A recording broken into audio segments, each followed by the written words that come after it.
Live. Howdy, howdy, everybody.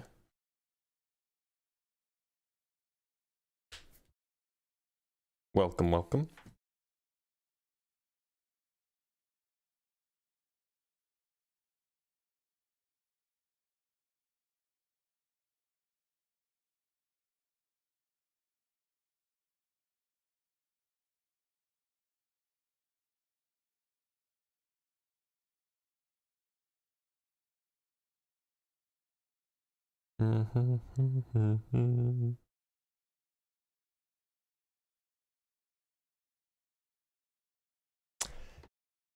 Howdy, howdy.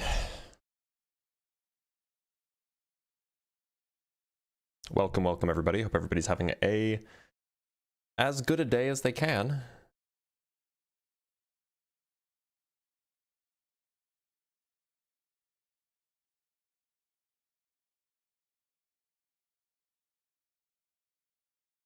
What, kitty?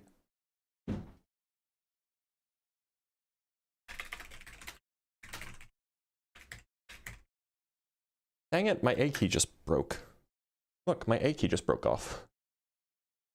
What? Like, you know when you know what they say, when it rains it pours.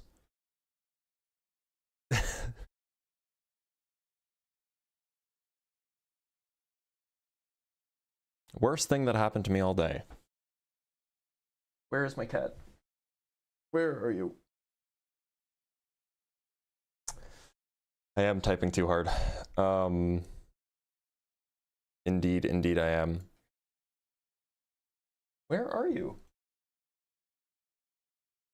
Oh no, you can see I don't actually live in space. Oh no.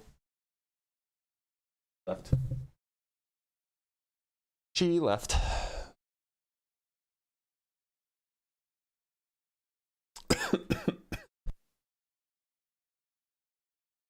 Funnily enough, the cough seems like it's completely unrelated. Got a chest x-ray, all of the scans and stuff, nothing in my lungs. Completely unrelated. It might just be allergies. I might just be allergic to this state that I live in now, which would be extraordinarily funny. We did get $20 from Germs Rossalino for the no question just showing support, and I appreciate that. All right, we should probably bring up our first guest. I think we have a few. Remember, opposition only.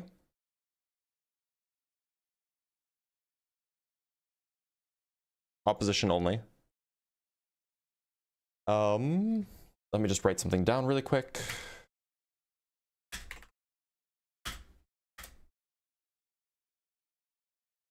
All right, let's bring up Ryan. Hello. Hello, Ryan. How's it going? Good. Glad to hear it. Were you on live the other day? Were you on live the other day? Hold up really quick. Ryan, how old are you? 19. Okay. Yeah, you're fine. Go ahead. Were you on live the other day? Are you also the guy who was saying the Earth wasn't flat? Yep. Can I take like 10 seconds? I bet I can convince you the Earth is flat. I bet you can't, but also it's not the topic today. No, so I know. Just like really. You got to come back on the day of the Flat Earth Day, okay? You gotta listen to them rules. All right, let's bring up Crusader. The rules are important. I don't set the rules, I just follow them. Crusader, how's it going? All is well. How are you? I'm doing about as well as I can. Crusader, what do you believe in a god? Yes, I believe in the one true God. Sure. Okay. Look, I don't. Do you want to explain to me why I should? All that you know is coming to an end. I don't know what that means. Threat, though. Your world, your future is coming to an end by Galactus. Get out of here, Crusader. Go on, get. All right, let's talk to Nola. Nola, how's it going? Hey, how are you doing? Are you able to hear me? Yeah, I can hear you just fine. Nola, do you believe in a god? Yes, I do. Okay, and which one would that be? I'm Roman Catholic, so I guess. Okay, Okay. that's enough for me. Like I get the picture. Look, so I don't. Can I give you a compliment? I, I love your content, and I love your flatter stuff. I've been following you, and I just want to give you kudos and props. And I appreciate that. the way you handle guests, I just want to say applause to you. Thank you. Well, I appreciate that. Did you actually want to like talk about Yes. the topic Yes, today, or I did. okay? Yeah, I wasn't sure if it was just a That glaze. compliment. Yeah, sure. No, I appreciate that. So, look, I don't believe Okay. in any god, specifically your god, the god that you believe in. So, like, what is the reason that I should? What makes you think that I'm wrong? So I don't think you're wrong. I think everyone has the right to their own belief system. So Of course, you think I'm wrong. No, I don't think you're wrong. I believe everyone should have their own. Look, do you? If you believe that Jesus rose from the dead, right? I believe something along those lines. So I'm loosely Roman Catholic. So I believe it, but I do have my doubts here or there. But yes, I do believe it. Okay, and I don't. So you believe that I'm wrong. No, I don't think anyone's. No, I don't. I'm not that kind of judgmental. No. I'm not. You can think that someone else is wrong without being judgmental. True. I think wrong is- Look, I we think just disagree wrong on the is facts of the wrong matter. word. Like if I thought that, if I thought that the sky was red and you thought that the sky was blue, you would think that I was wrong, That or your eyes are broken, one or the other. Yeah. right? I mean, either way, you would think that I'm wrong. So like, I guess wrong is just a harsh word. I would say like maybe like just I don't know. I think wrong is just the wrong word. I wouldn't use the word wrong, but you just um, used it. I know, but I don't know. It's not that it's the wrong word. It's just that the word has doesn't have the correct opinion. I apologize. I don't really. You're dabble fine. in You're fine, Nola. heavy political and religious conversation, so I'm a little like green to this. But I do believe that there is some kind of creator. I don't know about an omnipotent one, but I do believe that something created this, whether it's a god in the traditional sense of we like like this magical being, or maybe it's just somebody. You ever saw Men in Black where they zoom out and the universe is a bunch of marbles? Yep. Somebody created that marble, right? So I believe in something like that as a creator, not a necessarily. I don't know if omnipotent is the right word I'm trying to use. You probably know which word I'm thinking of, but So when you say that you're Roman Catholic, you mean like very loosely. You mean like yeah, your like parents are Roman Catholic, and so like, that's the word that you use, but you don't really believe in all of the dogma. yeah. I don't believe in the dogma because humans are fallible. And the Bible was written by men, and so I believe in it as far as the spirit of the message and everything. I don't believe in like you got to go to church every Sunday or you have to do all the seven sacraments or all of this. I believe in more of like the actual. Please correct me if I'm using the word wrong or correctly, but the more of the holistic approach of like treat others with respect, love one another. Um, that sense, the spirit of it, as opposed to like the literal, letter for letter dogma. If that makes sense. Sure. So what makes you of the opinion that there is some creator? Because the it feels like it can't just at some point there's got to be some type of creation like someone created something. There's no randomness to it. Like there's always a cause and effect. So who was the cause or what was the cause? There's that too. Because what if it's not a creator, but there's a thing that did create us, but that thing could be anything. You know what I mean? Like there is a creator or something created us, but what is that? I don't know. Well, look, so surely when you say something created us, you don't mean like literally created us, because, we have like good reason to think that life arose via chemistry, right? And so that's not Yes. really like a something. It's just like, kind of laws of physics happening, right? Yes. So are you referring to like the universe as a whole, or? I would say the universe as a whole. Yeah, like What makes you think something it was created to begin with? I mean, why couldn't it just have been always here, for example? like a consistent because time is man-made. So you're talking about what if it was just always been, right? Like infinity. Yeah. No, you're absolutely right. You're that's the thing. We'll never know. And Well, I don't think that we'll never know. I think that this is absolutely the kind of thing that we could eventually find out. Okay, yeah. I guess when I meant never, not I didn't mean like literally never, but just not in our lifetime, I think. Um, but yeah, I just think that there's something that created us, whether it is some type of random collision or thing, but there is something that created us. Now, as far as the belief system, that's where I think people should have some type of belief system. And I think it's beneficial for individuals to have the belief system in some type of religion, because if my opinion is that all religions have the same message: is treat each other with respect, kindness, dignity. And as long as that is the sole purpose and message of all religion, then it's not bad to have a little bit of faith in at least that spirit of religion as a whole. So surely we agree that, like, historically speaking, this is just not the message of all religions. Yes, it's not. Yeah, because people take it and they twist it, and that's the sad part. Unfortunately. Right. And so, like, why should I mean, the Inquisition, right? Yeah, that's like bad. The Crusades as well.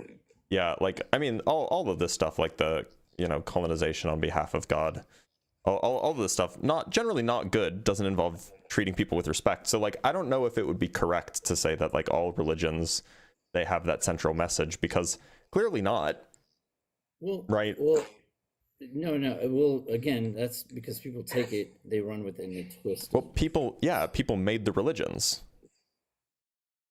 Right. No, I understand that, but I understand they made the religions, but I also do understand that, like how you said it, like, oh, you don't believe in what I believe, so that's wrong. So then they add that additional message into their overall theme. But I think that's where you need, not you, sorry, individuals need to separate that type of hatred out of the main theme of their religious belief. So what I'm getting at roughly is that, like, I think that it could be fine if you want to believe in, like, a creator or something like that. But I think that, generally speaking, saying that religion has been a power for good, I think is, like, or that religion is about respecting people, I think is a very, very big stretch. Well, I would ask, and if you don't have the answer, it's okay, it's understandable. I'm not trying to put you on the spot, but I do see that, like, the Buddhist religion is fairly sending the same message, and they are not known for any serious, like, war crimes or anything. If I'm wrong, please tell me. Yep. I'm all ears. Yeah, so there have been Buddhist terrorists. Wow. Okay. Yep. I apologize. It's not as well known, and they're perhaps not as how should I say, as prolific. But yeah, there have definitely been like examples of like Buddhist nationalists who are like do violence against religious minorities, and like this is definitely a thing. Okay. I apologize. I didn't know. I didn't do my research into that. I apologize, but I guess you're right. It is less known. That's probably why I wasn't aware of. But I would like to. I would like to think, and I'll dig more into it on a personal thing whenever I have time. But I've yet to find a religion where the overarching theme is respect, dignity, and love for others. To your best ability. Now, has there been additions and people taking it and twisting it and such? Yes, but the overall theme has always been like take care of each other, and I think that's where I think that's a very optimistic view, and I suspect that it's not like historically it's just not the case that that's been the overall theme. And that's true. Historically, it's not, but that's because I think it's just that people are twisting it, and it's not supposed to be like that. Like, for instance, in Roman Catholicism, when I was in high school, I was I don't know how to say this. I don't want to have issues on your live.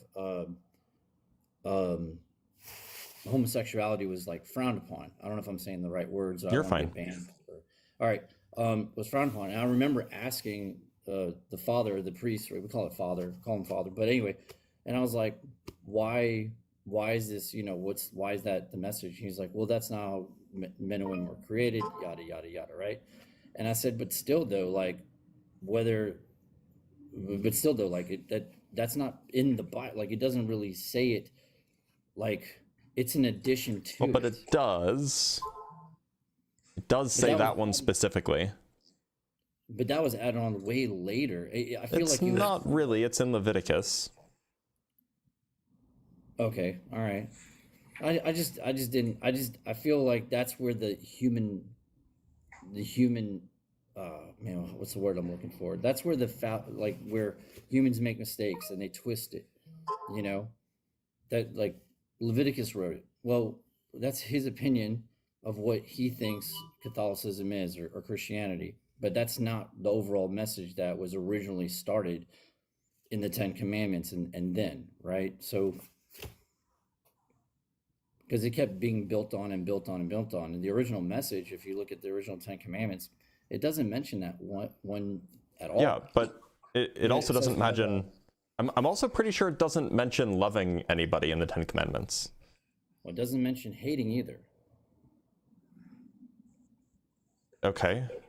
So I mean... Look, so the point is that, like, historically, religion has been generally a force for enacting power structures. True. It's like fire. No, I mean, like, for reinforcing power structures so that you have the people at the top who have control over the people at the bottom. That's, like, historically what religion is for. Now, has it been... What religion has been used for. No, that was the whole thing. That was the whole organization. That was the whole purpose of organized religion, right? I mean, now, like, there was a belief structure behind it. But you're looking at religion as an organization. Religion is an organization. Right. Like, organized religion is like that. That's what religion is. I'm talking about Now, there's a separate thing. There's, like, faith and belief and stuff like that. You can have those without participating in religion. Religion is an organization. It's an organizational thing, right? Yes, it is yes, there is the organizational structure of it, of course. But I'll use myself as an example. I consider myself Roman Catholic, but I don't buy into the dogma and the.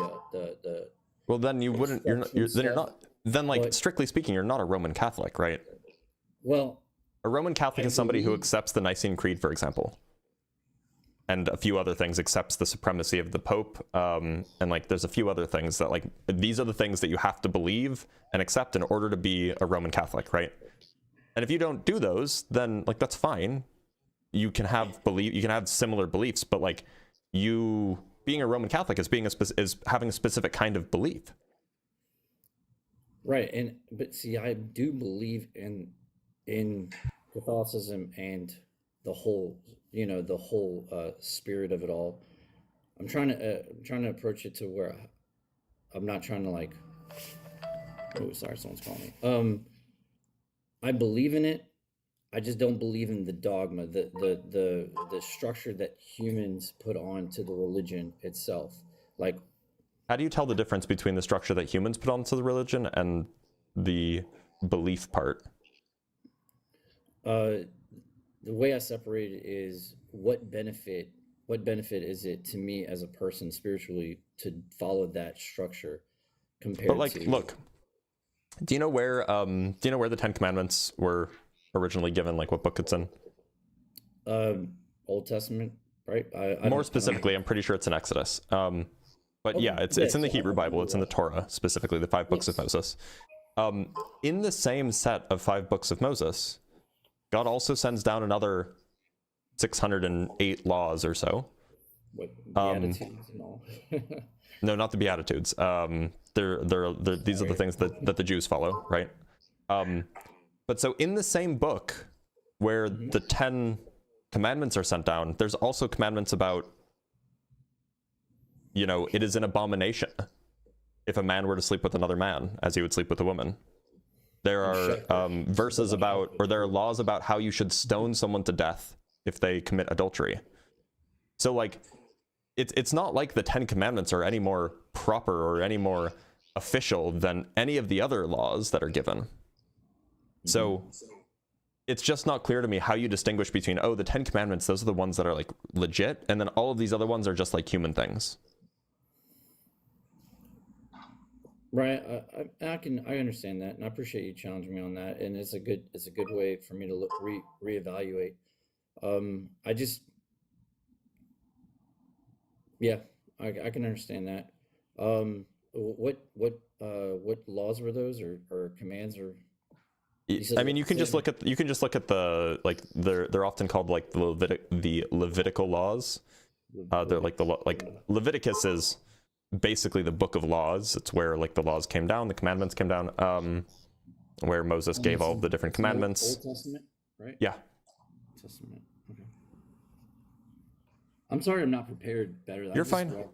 Jump up and meet you and talk to you, but also, you know, just and it kind of opened my horizon, You're fine. up my eyes, you know. The one thing I did do when I was a lot younger is I did go to several different churches, such as I went to Temple a few times. I went to other different like Baptist and Methodist, you know, churches once or twice. And the reason is because I'm open to, you know, learning more. So I was like, oh, well, how did they do things here? What did they teach here? What did they teach there? And I think that's where I got the idea of like the overall arching theme of multiple religions is, you know, love and respect each other, because that's kind of the messages that I've seen from other places, regardless of the historical events.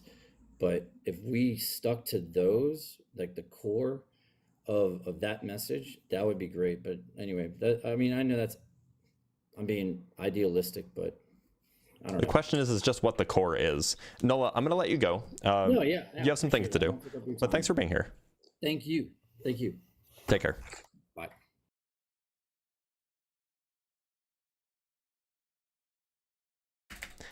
By the way, there's something interesting that's probably worth bringing up. Well, we can, I'll bring it up when I read the super chats. I'm going to read some super chats and then we'll bring up our next guest. So from Gus Bus with the £5. Hi Blitz, I know it's not much, but I hope this helps in any way. I hope you recover from the cancer. I really like your videos and have a good day. Well, yeah, me too. I appreciate you. I appreciate you and I appreciate it. If you're just finding out about this, well, now you know. From Dwayne Warren with the $5, the 10 Commandments are universal moral law.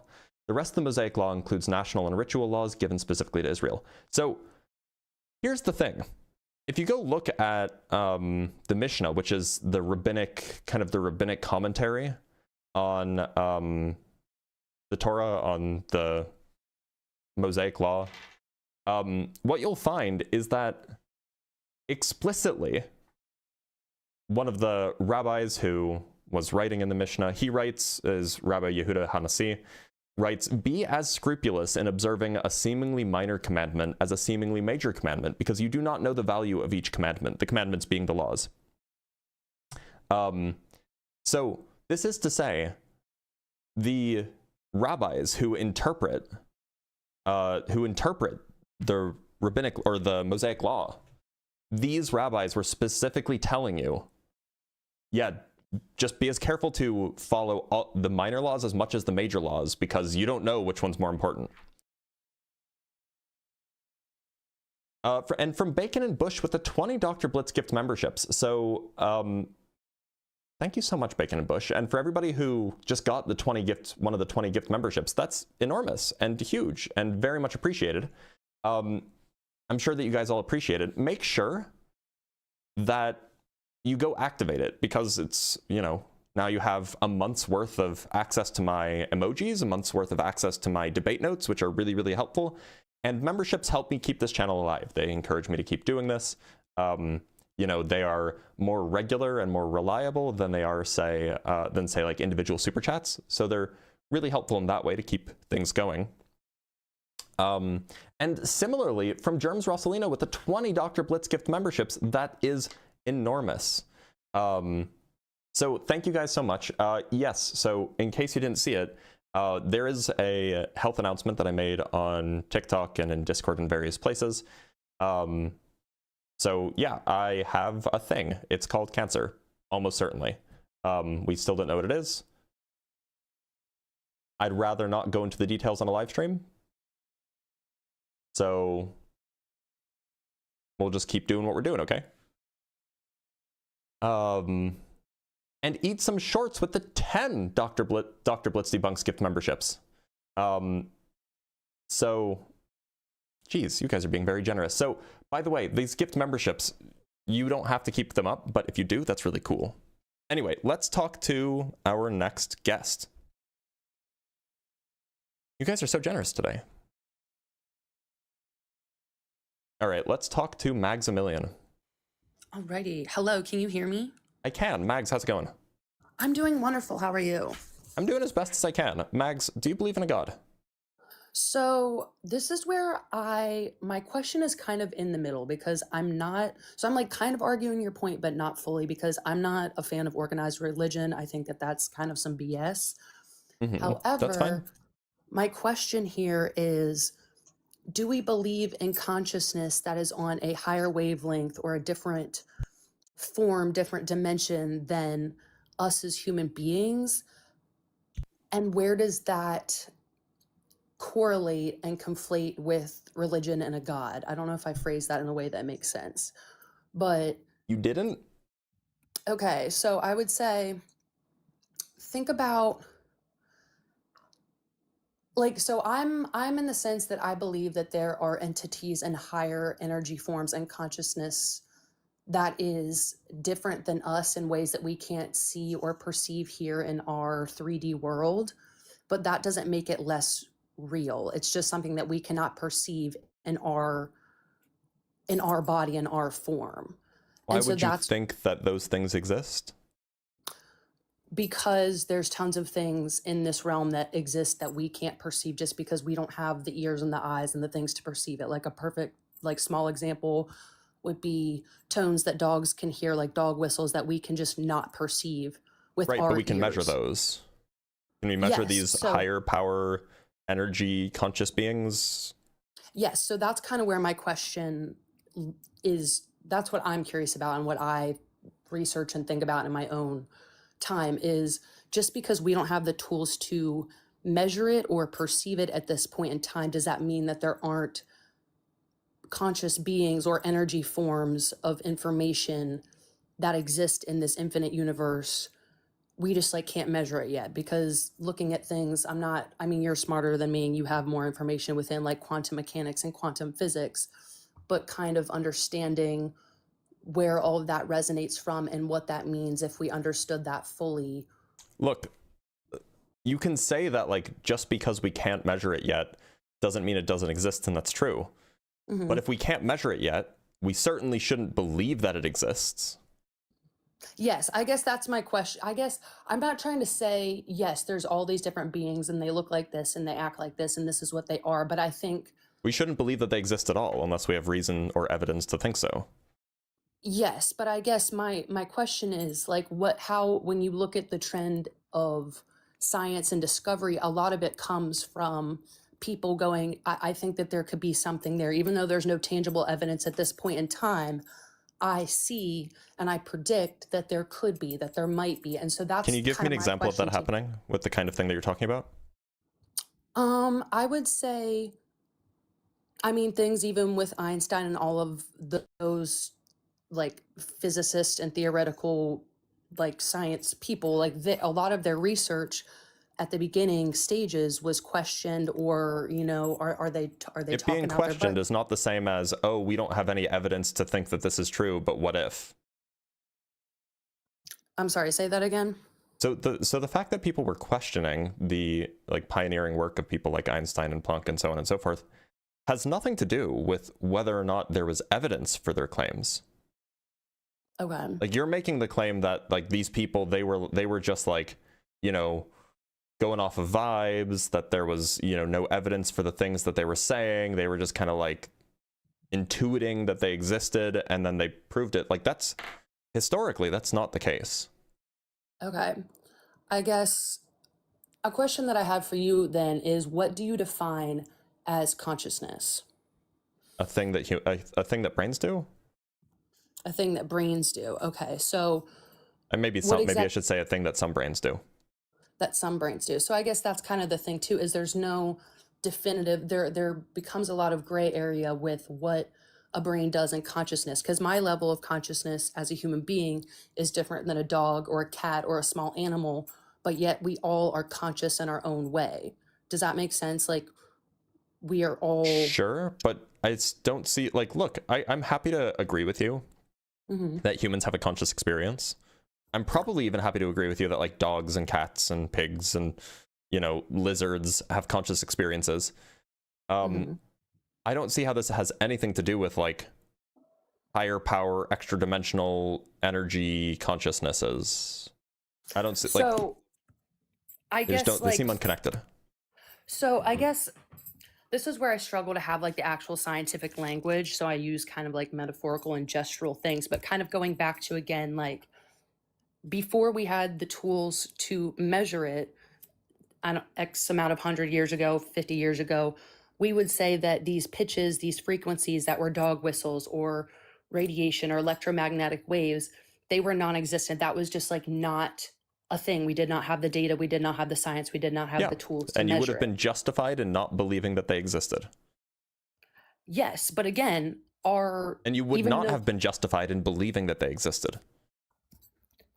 But that's the thing, though, at that point, because the tools did not exist for us as human beings to perceive it, but that didn't mean that it didn't exist within the universe. We just didn't have the capacity and the consciousness. I'm asking you for what your justification is for believing that there is this higher extra dimensional vibrational energy consciousness thing is. Yes, and I guess I should also specify too is that I don't think this higher being is like one I'm not saying that you do. I'm just asking for thinking that any such thing exists. What is your justification for that belief?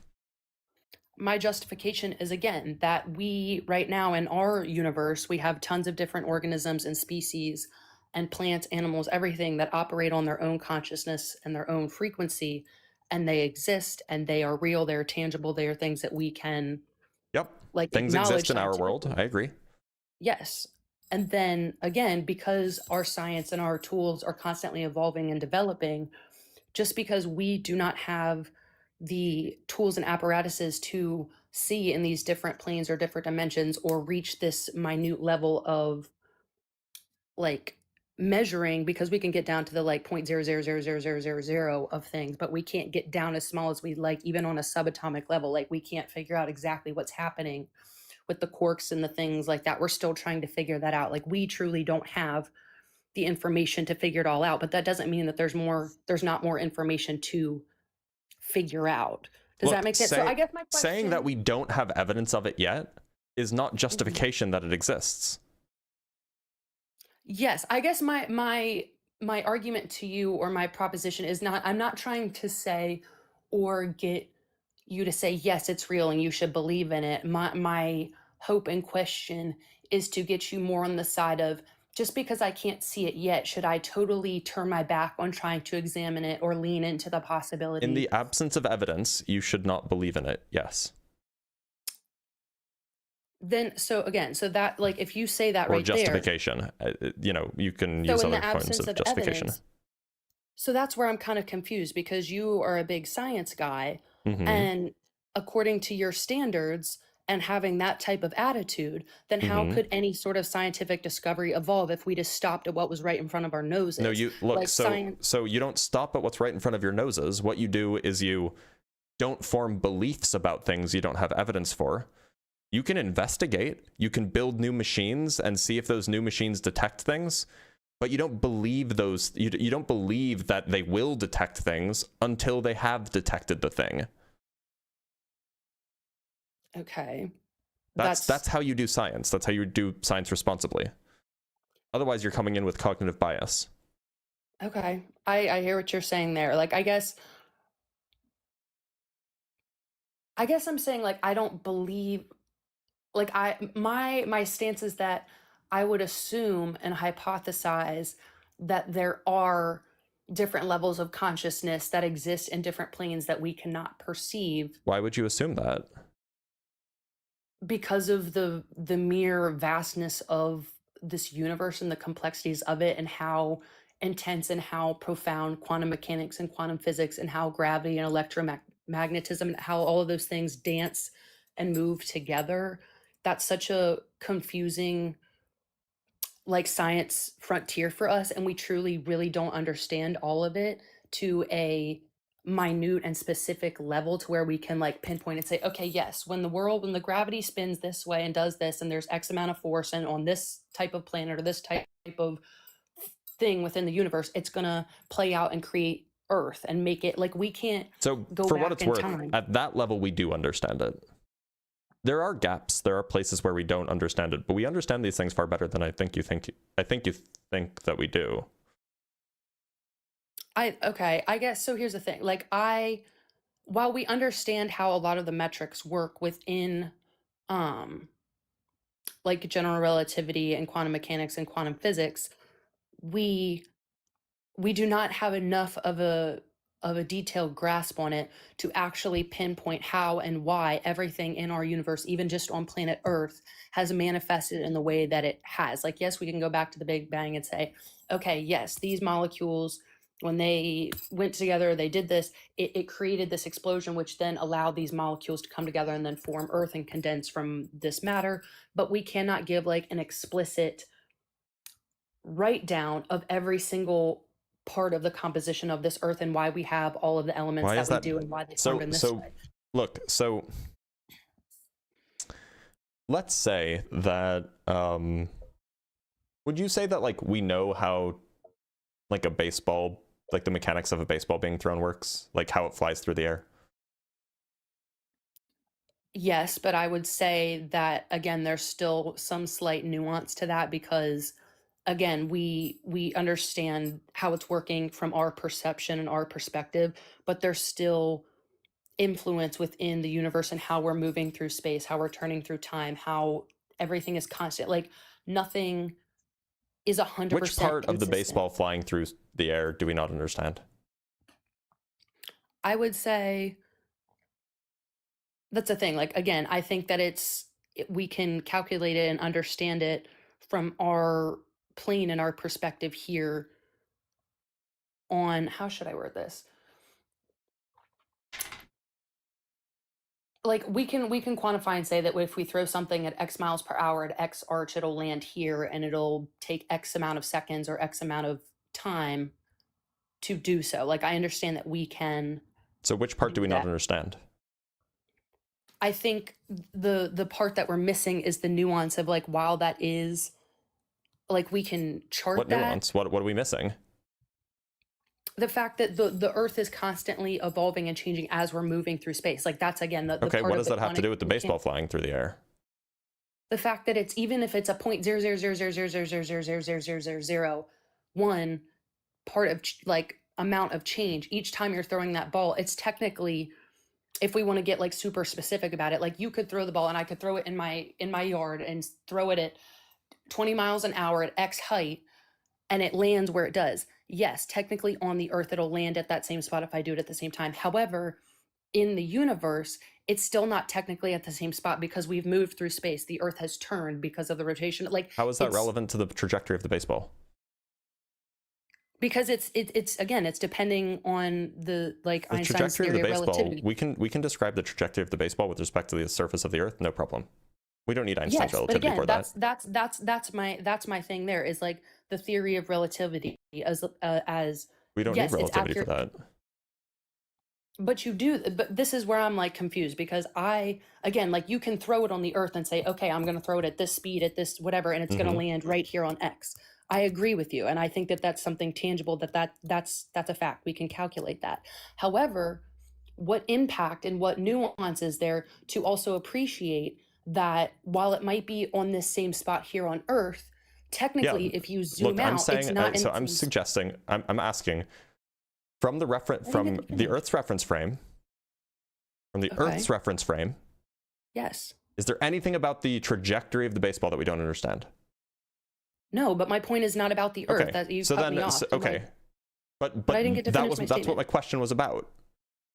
Okay, but I know, but that's where I'm like, I'm asking you to like appreciate the nuance and the bigger thing here. Again, going back to the other consciousnesses, is consciousnesses, however you want to say it, is that again, when you look at the earth and you throw this ball, you're going, yes, it's going to land on X spot on the earth. But technically, that's our perspective as being humans on the earth, because that's the plane in which we are residing. It's a totally valid reference frame. I know, and I'm not disagreeing with that. Like, I think that's totally valid. I'm not trying to dispute that that's not true. Like, I 100% agree with you. Okay, so then we agree that there's nothing mysterious about the trajectory of a baseball frame. Can I finish my statement? I feel like you keep cutting me off when I keep trying to get to like my point. My point here is that you're I'm not going off on a complete tangent. Can you give me like tangent. another 30 seconds, please? You're Can you going give me, off on like, a another complete 30 tangent. No, I'm not. Sure, This so is long my- as this is you what I'm stay asking on you. topic. But this is what I'm asking you to appreciate is what impact, again, if you're trying to actually measure the truth of the ball and where it's actually at, if you zoom out your frame of reference from not being on the earth, but being on a satellite or being on the moon or being somewhere else, it's not actually in that same spot. Even if you're throwing it at the same distance, the same velocity, the same time, and it's landing on first base on the baseball field on earth, technically, when you are pinpointing that ball and its motion through space, it's not actually landing in that same spot. Yeah, that's why I was asking about relative to the earth, from the earth's reference frame. I don't care about the other stuff. I'm asking from the earth's reference frame, is there anything that we're missing about the trajectory of the baseball? I know, and that's the attitude right there that I'm trying to like question, is like, you're like, I don't care, because Wait, no, that's can not you just what I'm answer my perceiving. question? Okay, I asked you a question. I asked you this question specifically like 10 minutes ago, and you haven't answered it yet. You keep talking about like, oh, like the nuance of the earth is spinning and it's moving through space. I'm asking about with reference to the earth, the earth's reference frame. Can we predict? Is there anything that we are not understanding about the trajectory of the baseball? No. Okay, great. Does it matter that we don't understand the exact location and position of every single quark in the baseball in order to understand the trajectory of the baseball?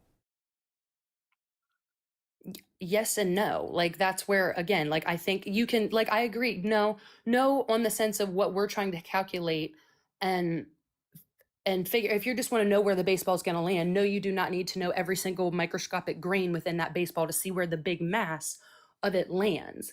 However, if you want to look at how that ball interacts and where because again, nothing is actually a solid form. It's all of these vibrations and frequencies, all of these quarks and everything are not actual solid combined molecules. It's everything dancing and spinning around itself. Like, everything is constantly in motion. So if I wanted to then do research on what's actually happening between the baseball and the blades of grass or the earth, and what's happening, like what type of, again, gravitational relative fields is this making on a microscopic level when you look at a baseball on earth versus when you look at the earth in relation to the moon or whatever. Like, again, this is like a ball in space moving, and the size of it and the mass of it and all these things change the amount of pull that it's making. Like, we agree that the earth and the moon have gravitational pull on one another, and the baseball does in fact have a gravitational pull, but it's so microscopic and minute that we would argue that it really has no effect on the earth and the grass and everything that you're measuring on. But that, again, that's where I go back to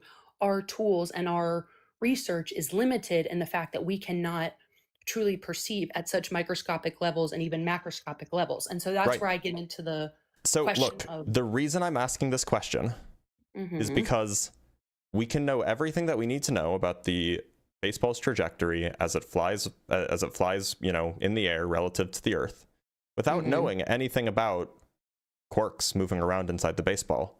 And just because we don't know about the quarks moving around inside the baseball, it doesn't mean that extra dimensional baseballs exist. Just because we don't have a full understanding of every single detail doesn't mean that we are reasonably, or that we are being reasonable if we therefore infer that there is, extra dimensional, higher frequency consciousnesses. Not having complete knowledge here doesn't mean that anything that you can imagine is real. I know but I'm not, okay. So like, I hear you. What I'm trying to question is truly our definition of consciousness and what it means for something to have a brain or to understand its surroundings is not a concrete definition. Like, we can say, oh, a human brain has consciousness, because we believe that our experience and what we're seeing is an accurate depiction of our space and our surrounding. But in reality, that's just relative to our perception and the brain capability that we have. Because again, if you look through the eyes of a dog or an owl or something else, what we're hearing, what we're seeing, the colors of it, the shapes of it, what you're seeing is totally different. So the question is like, what's actually the most accurate representation of consciousness, and what's the most accurate depiction of the earth in front of us? These are really good questions. I don't see how any of them get you to an inference that there is some like higher dimensional, higher energy consciousness. I guess I guess I wouldn't say higher in the sense that it's like better than us or like I didn't say smarter. better. I didn't say any of those. I think higher dimension has this connotation of it Didn't being you use again that like, word? yes, but I want to clarify that like when I say higher consciousness, I'm using it in whatever sense you're referring to. Okay, I want to clarify that it higher consciousness doesn't necessarily mean like better or godly or omnipotent, whatever you want to say.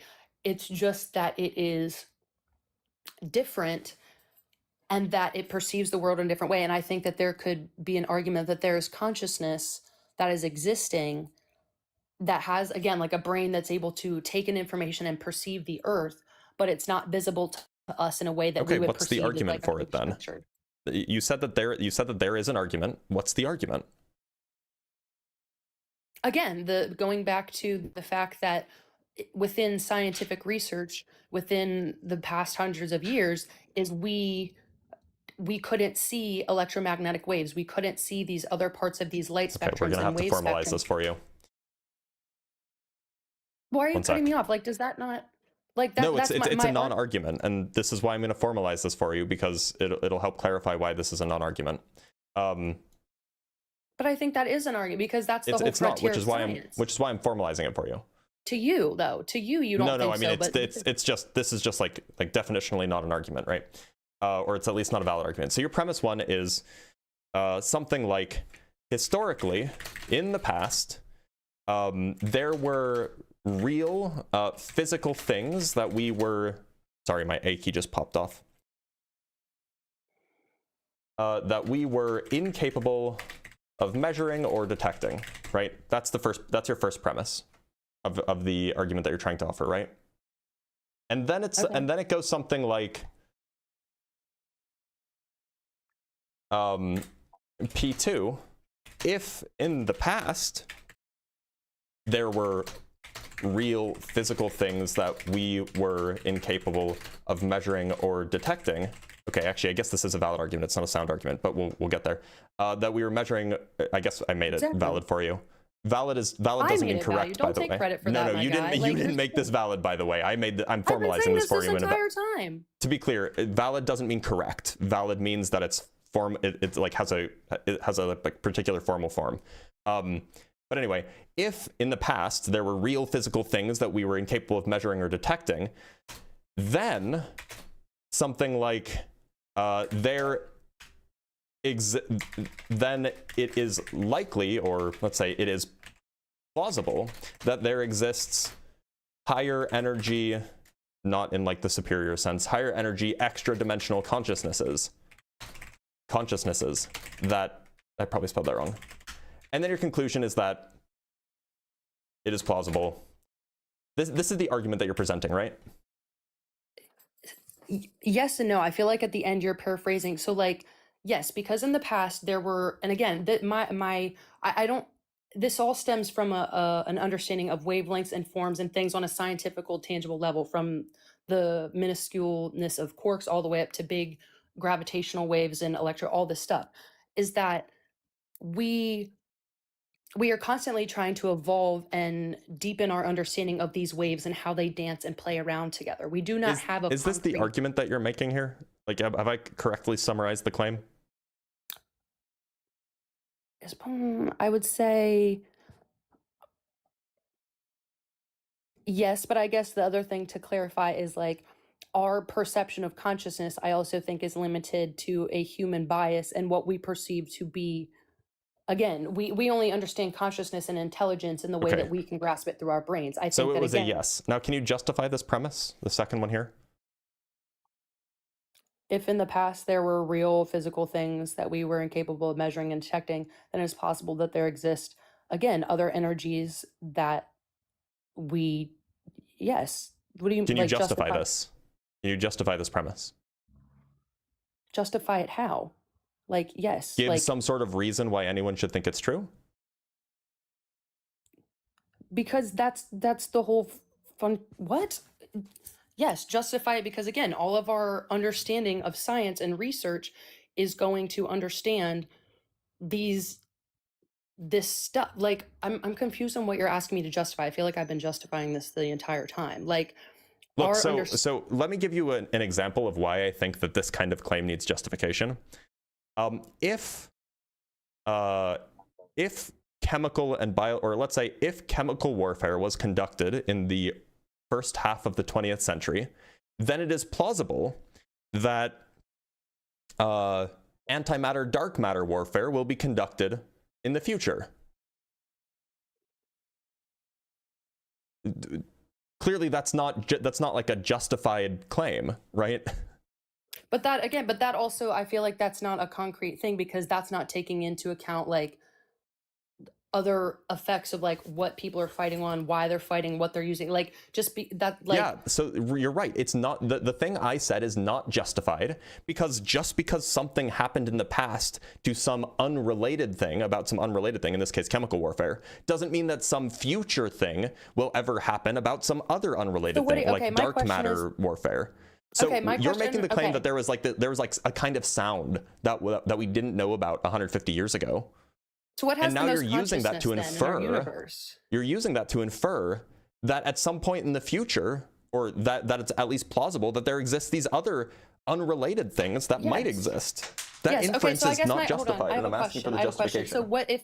Okay, going back to the consciousness, what in your opinion on this earth has the highest level of consciousness and awareness of its surroundings? Like, do you truly believe that that's human beings? You mean by highest level? If you mean by like most aware, yeah, then aware. Absolutely humans. See, that's like my point right there. Is I think again that's like the human bias of thinking that we are the smartest and we're just like the shepherds of the earth, and that we know everything, and we are the only ones that have the brain capacity to understand the earth and see it in its true light. And that's kind of my basis for my whole argument here is that I think that as human beings we put ourselves on this pedestal as thinking that our brain is the most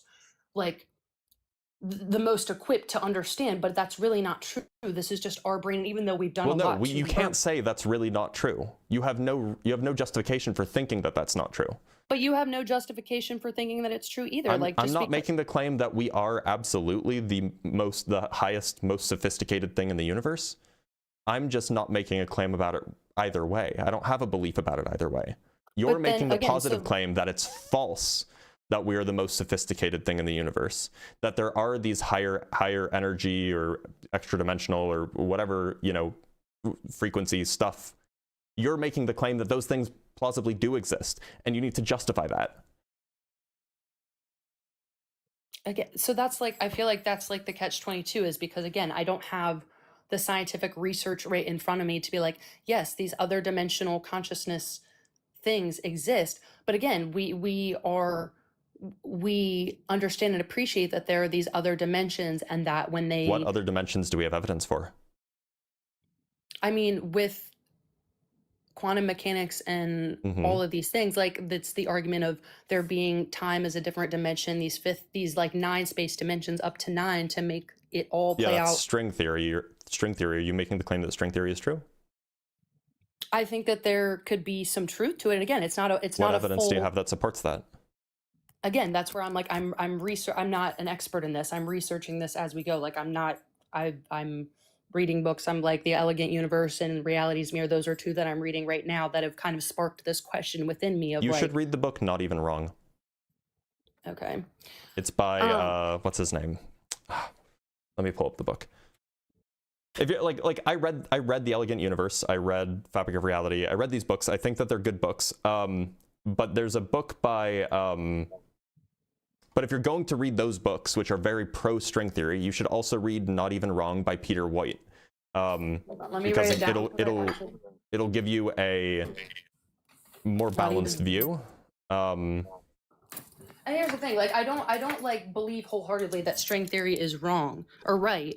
Not Well, okay, not even real. I mean, so it's called Not Even Wrong. Not even wrong by who? Peter White. It's Peter spelled in the normal way, and then W-O-I-T. W-O-I-T. Okay. So the reason I say this is because if you just read the stuff by Brian Greene and Michio Kaku, the perspective that you'll get is that like string theory is like obviously true, and so like there's obviously these higher dimensions, but that's like not even, that is by no means the consensus. What you're reading is, I mean, like Brian Greene and Michio Kaku are both string theorists, so these are people who obviously have a bias towards string theory. So, you know, just to get a more balanced view, you should read something like Peter White is also very obviously biased against string theory, but then at least you get the perspective from both sides. Two sides of them. Okay. But my point is that like, it sounds like a lot of this is predicated on speculation upon speculation upon speculation that we don't really have any reason to think is like actually real, right? Like we don't have any reason to think that there are extra dimensions. We have no evidence that supports that as of right now. Absolutely none. If there were, then somebody would have won a Nobel Prize for it.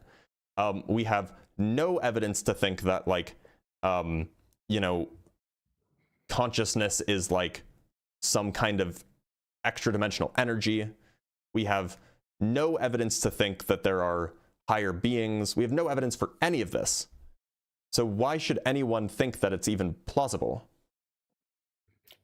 Because again, I think that we cannot, when it comes to consciousness and getting a definitive term and definition of what that means and what the cutoff is and what the limitlessness of that is, we have no definition of like what the smallest amount of matter together, and when that moves around and becomes a brain or some squishy, some little computer like object within the universe, we have no definition of what the tiniest amount of consciousness actually is. Okay, so go read the philosophy, but don't just make stuff up.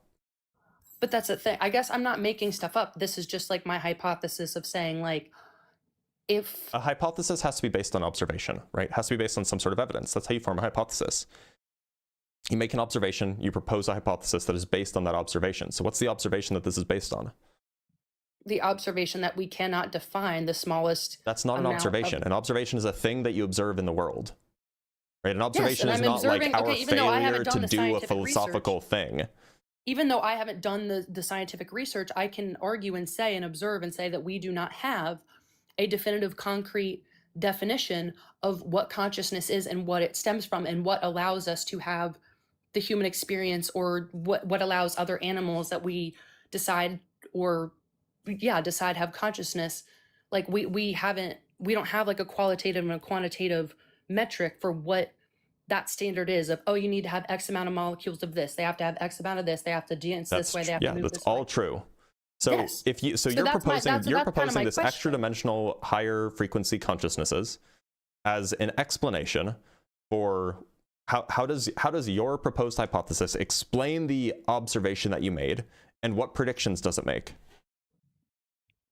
So I think it explains it because, again, if we cannot prove what the smallest amount of things coming together makes a consciousness, then if we know and we agree, we have not discovered everything there is to discover within the universe. We do not have all the metrics and the scientific tools to measure down to the microscopic level within atoms and the subatomic particles that create them, and then on the huge massive levels of all of these things within the universe and how it all moves together. Why is it so offlandish to assume that there are other forms of consciousness or information that move within the world and the universe that simply we cannot see because we do not have the metrics or the forethought to even perceive it? Because again, it's not even in our radar. You didn't even answer my question. My question was, how does your hypothesis explain the observation that you made? An explanation is something like this, and I'll just give you an example. Suppose we observe that the sky is blue, right? It's an observation that we can all make. You look up at the sky, it's blue. We propose an explanation, a hypothesis, if you will. The hypothesis might be something like, well, air is actually made of tiny billiard balls And when the light bounces off of those tiny billiard balls, only blue light can bounce off of those tiny billiard balls, and the rest of the light doesn't. That would be a hypothesis. And the reason this is an explanation is because if it's the case that air is made of tiny billiard balls and the sky is, filled with air, then the only way that we could see the blue is if the blue is the only thing that's bouncing off of it. That would be an explanation. It accounts for the data. But what you've offered, that there's these extra dimensional higher frequency consciousness things, doesn't actually account for the observation that led you to that hypothesis to begin with, which means it's just not a hypothesis. It's kind of a shower thought. In your perspective, yes, I guess, again, like even going back to your explanation there with the sky being blue and all that, again, we as human beings perceive it to be blue because of what our body takes in and what our eyes take in and what we can measure through our experience of consciousness. But again, to a different animal or to something else, the sky It's like might you not be didn't blue. understand the purpose of my analogy on purpose. No. That's like, but So that's it like was on my whole accident? argument. No, I genuinely I understand what you're saying. But again, my whole argument kind of comes to the root of like, we can only understand what we can understand because of the brain capacity that we have as human beings. Like, I'm not saying that the argument is wrong, that the sky is blue and that we see it as blue because of these billiard balls and all that. Like that can be 100% correct. But also, again, at the same time, if you were a different animal or you're a dog or whatever they see the sky as and they see it as purple, that is still 100% correct. And the dog could have a hypothesis. That's irrelevant for the example I offered. Not. It literally is. The example I offered is merely an example of the kind of okay. I wasn't making an argument. I was offering you an example of how the hypothesis formation process works, right? I know. You have an observation and then you offer an explanation for it. That doesn't have to be a correct explanation. You could have missed something in your observation, but you have an observation and you offer an explanation. You haven't done that for the problem that you're offering regarding consciousness. You said, we don't know what fundamentally makes up consciousness. We don't know what the smallest piece of matter is that makes consciousness. And so I'm going to try to explain that by saying that there's higher dimensional, higher frequency, extra whatever consciousness is.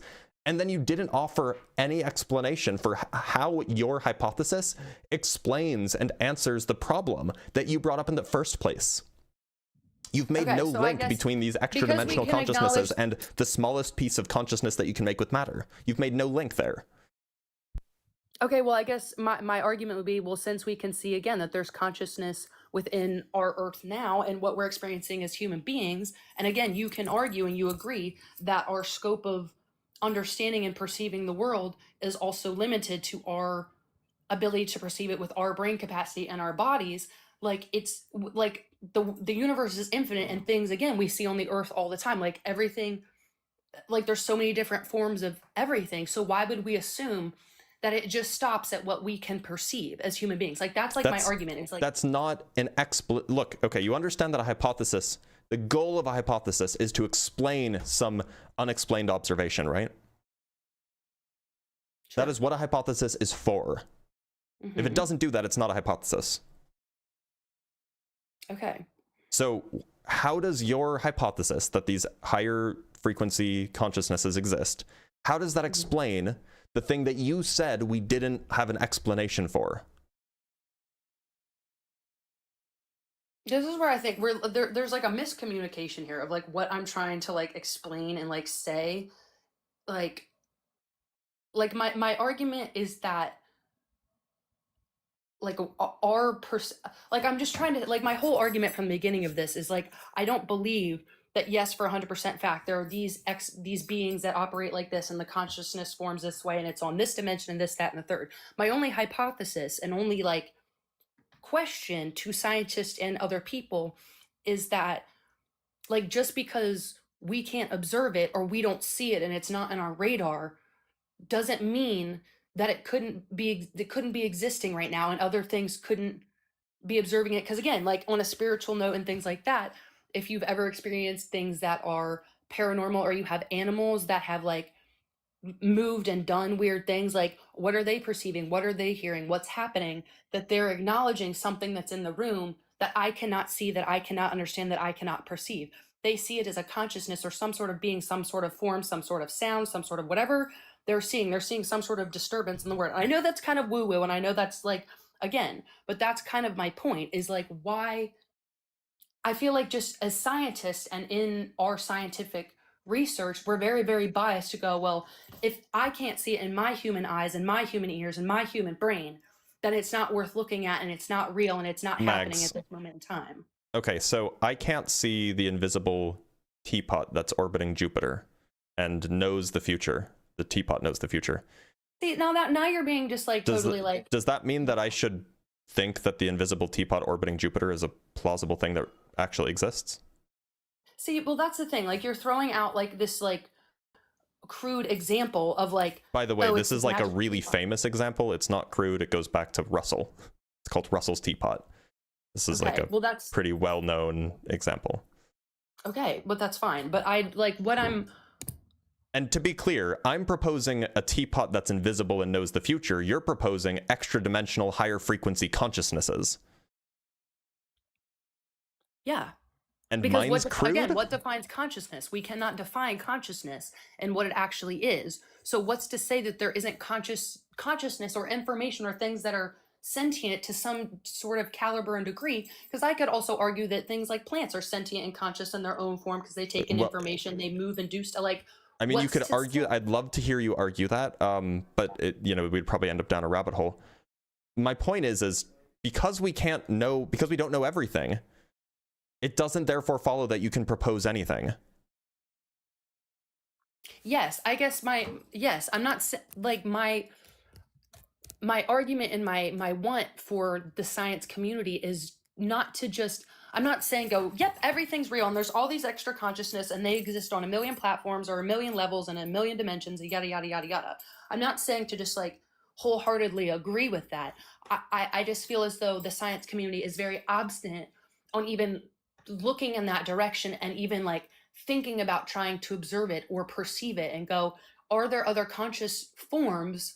What could we define that as life, a consciousness, an entity outside of our own? Should they also be looking for the invisible teapot that orbits Jupiter? If they feel inclined and they feel as though it changes our understanding of the universe and how it... Well, it knows everything. It knows the future. So like it would change our understanding if it was real. Because it knows the future. So they should. You're telling me that the scientists should start looking in the orbit around Jupiter for an invisible, all-knowing teapot. If they want to, if they feel inclined. Like, again, it's their own asking, prerogative. do you think that this is like a good use of time amongst the scientific community? It could be. Again, lots of science, though, isn't a good use of time, and it all turns out to be a crock of crap. Like, that's a majority of scientific research to begin with. Like, you're trying to be like, well, that was a waste of time. So it's about almost all of the scientific research that's been done, except the things that stick since the dawn of time. The way that look, I have to ask, like, how many scientists have you interacted with? Like, do you know personally? Multiple. Or okay, like so actual scientists? Yeah. Yes. Like people who like are actually involved in the field. So yeah. We don't have infinite engineers and biochemists. Yes. We don't have infinite time, right? Like nobody has infinite time. There's only 24 hours in the day. We have lives. We have to prioritize our research, right? And so if your goal is to do the best science you can, it seems like the best way to do that would be to focus on things that we have evidence that they exist. Study things that we have evidence for. For example, if we build some sort of detector, like if we build a particle collider, and then we detect something new, well, now that we have evidence that that new thing exists, and we can go and study that. But it doesn't make sense to just try to study something that we have no reason to think exists whatsoever. Because you personally do not think it exists. And again, I'm not a scientist. No, we have no reason to think that it exists. Like there's no justification for believing that it exists. But at least you haven't offered one. But I feel like that's like so interesting though, because I feel like we do, considering that there's so many different levels of consciousness just on this earth. Like our consciousness as human beings is different than the consciousness. Yep, and there are people who study consciousness of things that exist. I know, absolutely, but again, people study that stuff. The things that exist are only the thing. Like that's my point. Is like there are so many things that exist, and because again, we can't see these other conscious beings, or we don't see them in a 3D field or plane. So We're just meaning totally that, throwing it off the table. or alternatively, they just don't exist.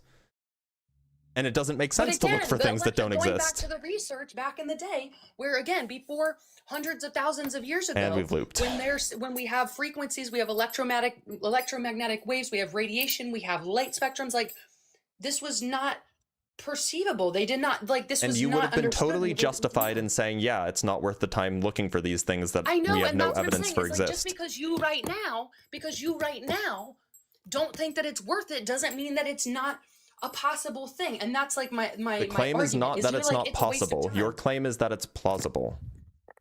Yes, because again, there's so Plausible many and forms of possible are conscious. very, very different. Plausible and possible, I feel like those are very similar, but like They're literally not. So it's possible that I will win the lottery. It is not plausible that I will win the lottery. Plausible means likely, right? Possible just means that it's not impossible, to put it bluntly. okay, well, I feel like it's more plausible than not, because again, like Then for that claim you need evidence. You need evidence for plausibility. It's the fact that we have all the different levels of consciousness now on Having this planet, other and we things cannot that are define it. conscious, having other things that are conscious doesn't therefore make some non-physical entity existing with consciousness plausible. But at the same time, I feel like at the same time it does, because you cannot define. You have yet to give me an answer, and science has yet to give me an answer of what consciousness stems from, what creates it, what electrical circuit. Because again, we can't even say on yes, by the way, like, science can offer plausible hypotheses for that question. Exactly, but there's no actual answer, and that's what I'm saying. It's like Hold on, my saying answer. so there are plausible answers offered in, like, neurophysiology, in neurochemistry, in these kinds of sciences. There are plausible explanations offered for the origins of consciousness, which circuits are necessary, which neurons are necessary, etc. These are like plausible explanations based on data. What you're offering is an explanation that is not, you actually even haven't explained how it's an explanation, but what you're offering is just some thing that is not plausible. At least you haven't explained how it's plausible, because you haven't provided any data to support it.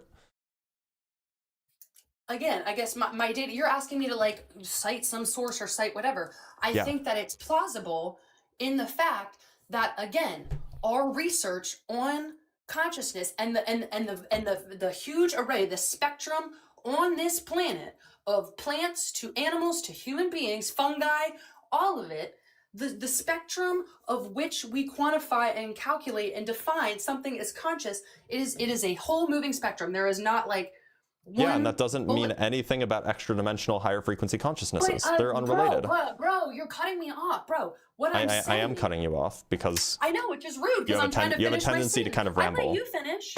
I keep letting you finish, and then you cut me off because you just don't like what I'm saying. My You have a point tendency is, to ramble, so like I can't let you keep going forever. I don't, but whatever. What I'm saying to you is, again, my data, my theory, my evidence to support that is, again, the consciousness that we see on this planet is of a huge, vast spectrum. There is no one metric or one solidified point of, to be conscious, it has to have this and this only, and if it doesn't, then it's not conscious. We don't have that metric or standard. So the fact now that in our observable universe, there is no cutoff point, we have no definitive answer of what the cutoff point is. So why would we assume that it stops at what we can simply observe? That's my argument, is like, we have no definitive cutoff, so I feel like it's ignorant to be like, well, there's nothing, I just can't see it, so it has to stop right there, just because I can't see it, even though we don't have any like solid data points of where it ends. Like, that seems goofy to me, is like, just because you can't see it and can't calculate it yet and don't have the answer doesn't mean that it doesn't keep going. Like, that's like my whole question and like argument with this. Is that like totally off the like rocker? Like, I don't see why that's like so hard to like scratch your chin on, because again, we don't have a metric of what consciousness actually is and where it stops and starts. So like, why would we? Go ahead. Yeah, go ahead. No, I don't want to cut you off. No, I just that's just the whole point of that. Like, what, we can't say where it stops and starts. So why are we so sure on what stops right here? Because we can't see it, and because I can't see it, I'm not going to do any research on it because that would just be a waste of time. When again, that's kind of, I feel like that's shooting us in the foot. Okay, so just so you know, that was 3 minutes of not really addressing what I asked. Okay. You're not really addressing what I asked either, so tit for tat. Are you brushing your teeth? Yeah, I am. Okay. Well, I'm not so into that. Sorry, I have stuff to do here in a second. It's okay, I'll let you go, but thanks for being here, Mags. Nobody can say that she's not a rambler. Like, look, I know I can ramble. I definitely have the power to ramble. I ramble on the regular. But, like, come on. Like, I'm not the only one here, right? All right, let's read some super chats. By the way, I do appreciate that, like, people were sending super chats about, you know, the big C word about cancer. Like, I appreciate that. I'd rather not, like, talk about it all the time. So, like, if you wouldn't include those in your super chats, that'd be good. Rather focus on the content. Keeps my mind off things. Anyway, I'm gonna read some. From Katie Blue. Katie Bluebird with the $20. I do appreciate that a lot. I appreciate you genuinely. From Zedbout, I do appreciate the kind words. I just don't want to talk about it all the time, so I'm not going to read your whole thing. But I appreciate the $5. From Bobobo with the $20. You're awesome. No, you're awesome. Appreciate you. Thank you so much. From Dwayne Warren with the $10. How do you account for Deuteronomy 12:1 and then Exodus 21-3? Seems to me that it explicitly separating these two sets of laws. On a side note, wish you all the luck in the world with your health. Well, I appreciate that. Look, so I'm just going off of like the Mishnah. The Mishnah explicitly has a very, very important rabbi saying, yeah, don't think that one law is more important than another. And so, you know, there's got to be some reason why that was mentioned, right? From Empiricist with the $2. Thank you so much. I love when theist callers commit heresy in public. It is always funny. I do appreciate that, yeah. From Tim Davidson with the $5. You can think it's there, you can test to see if it's there, but don't believe it's there until you can prove it's there. That's what I'm getting at. Like, you can have like a vibe, but that vibe should probably be like based on something. It should provide some sort of explanatory power. It'd just be super handy. From Random Potato with the $2. Is the caller Deepak Chopra's daughter? Woo woo. Maybe. Probably not. Deepak Chopra, I don't know if any woman would ever touch him. From Go Bing or Go Bin with the $2. Do you believe the universe always existed? Why? I'm pretty agnostic on it. I'm working on a paper, or at least I'm thinking about a paper, kind of working on a paper that at least is going to try to, that will likely rule out one possible way that the universe could have always existed, but it's not the only possible way. So, from Dan O'Connell with the 7 Canuck bucks, she is straight up gibberating and tone policing. Think of the nuance, Blitz. I should have thought of the nuance. I know, I should have thought of the nuance. From Empiricist with the $2, my gal, there's no minimum word count in a debate. That's funny, though. That is funny. One sec.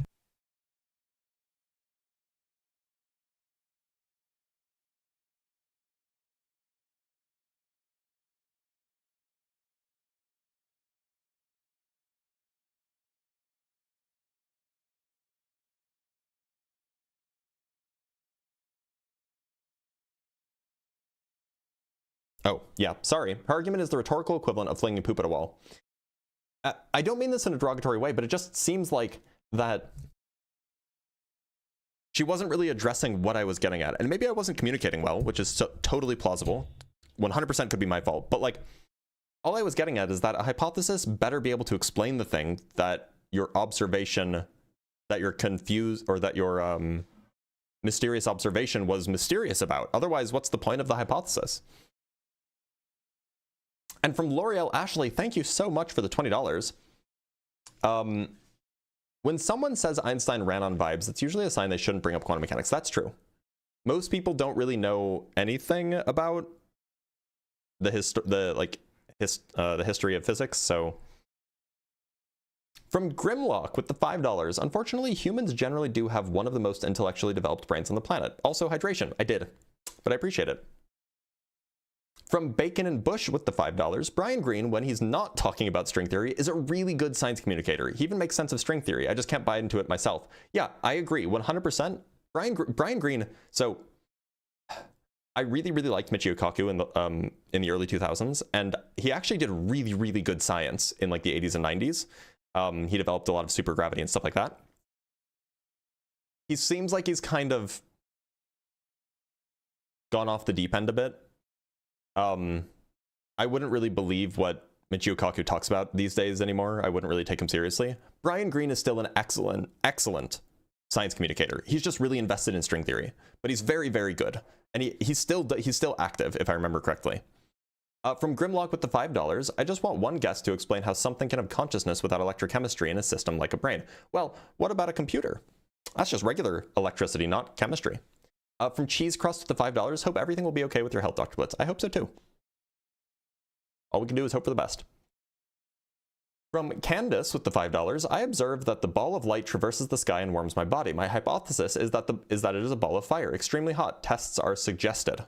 Yeah, that's a great hypothesis. From Vikanuk with the 14 Canuck bucks, when trying to sound like the smartest person in the room, ironically makes Snooki sound like frickin' Einstein. It might be time to take a bit of a personal inventory, hoping the best for all of you. I appreciate that. Well, let's not be rude here. All I'm saying is that, like, if it doesn't stand up to like the way that we do science, don't call it a hypothesis, right? From Bacon and Bush with the $20. Oh, and for yesterday's Ask a Physicist that I missed. I'm sorry that you missed it, Bacon and Bush. We'll do another next week. We'll do 2 more next week, actually. From, by the way, there are a few super chats, but we will get back to guests, I promise, so please be patient. Because there was a long conversation, so they built up over time, you know. From Dan O'Connell with the 7 Canuck bucks, her stupid thing is way more believable than Russell's teapot. That was my issue, right? Like, it seems like they're both equally ludicrous. From Simeon Urchin with the $10, don't we have some evidence that there aren't coiled dimensions making up space?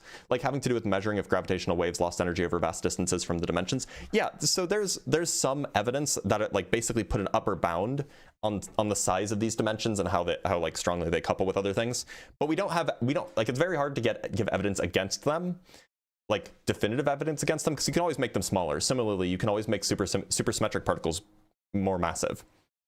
And from Hoodie with the $5, my dog intuitively knows real analysis. He just can't tell me because he's thinking on a higher wavelength. Oh, well, there you go. From Dan O'Connell with the, what is that? $2.79. I'll take 10 bucks worth of what she's smoking. You guys are mean. From Dan O'Connell again with the $2.79. Please, Blitz, this is starting to hurt. Look, we gotta let it come out. We gotta let it play out, okay? From Matt Doherty with the $10, just finished Being You by Anil Seth. A good place to start if you want to actually learn where neuroscience thinks consciousness stems from. That's cool. I'm probably not going to read it because it's not particularly interesting to me, but I appreciate the recommendation. From Sans Deity with the $50, don't just replace the A key, get a new keyboard. Okay, so by the way, there is currently the leaf blower, as always, every single Thursday outside my window. Look, there's a reason I keep this keyboard, and the reason why I don't want to replace the keyboard. I was at a Micro Center like a few weeks ago, 2 weeks ago. I really like this keyboard. I really like the Logitech G910, and I don't know if they still make it. So that's the current issue. Maybe I'll replace it. But it's just an A key. It feels like replacing an entire keyboard for just a single key is a little bit mistaken. And from Devil's PD with the 20 Dr. Blitz Debunks gift memberships. That is enormous, which I really appreciate, and I'm sure everybody who got one will appreciate it as well. You guys now have access to all of my debate notes, which are, no, that's Matt Doherty, not Matt Dillahunty. The 20, so if you got a gift membership, which you can also just buy, it's like $4 or $5 a month, and it helps support me.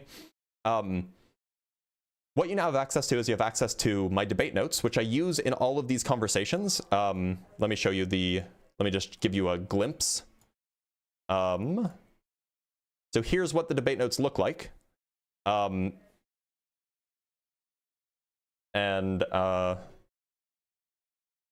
make this full screen so that there's nothing super visible, but here's what the debate notes look like, right?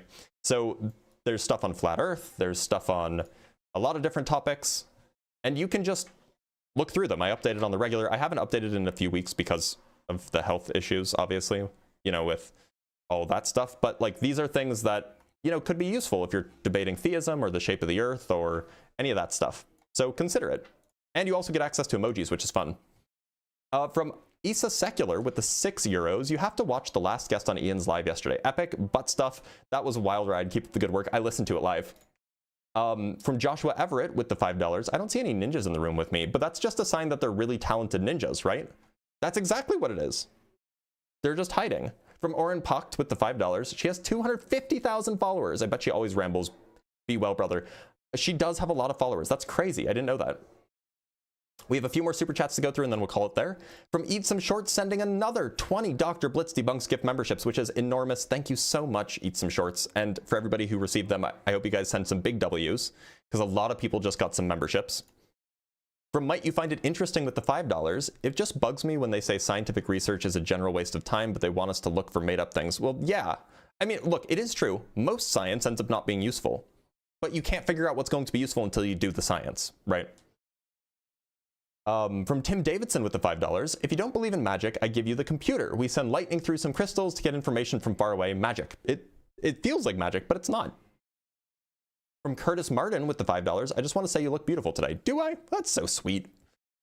And from Monkey Bitness with the $15, you guys are being so generous. Country gal in a crazy world. She's going to turn the field of science on its head. You've seen Legally Blonde, but you're not ready for Scientifically Blonde. I would watch the crap out of that movie. That'd be so good. I love Legally Blonde. And from Goobsbra with the $5, am I mistaken or did she start out semi-skeptical and move to full-on believing? She kind of did. And last super chat before we continue, from Reverend Nate with the 2 Canuck bucks, your keyboard is anti-Canadian. Save the A keys. It's funny. I appreciate that. All right, let us bring up our next guest. Let's talk to Jesus Loves You. Jesus Loves You, how's it going? Hi, I got 3 main debates, like why I'm convinced that God is real.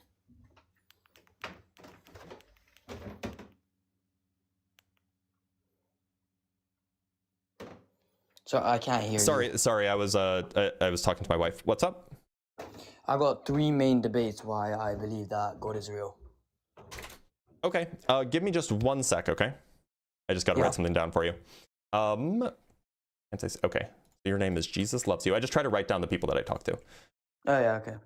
Okay, so you have 3 main points why you think that God is real. So, all right, let's start with the best one. I think. By the way, I just want to confirm. How old are you? I'm 19. Okay, great.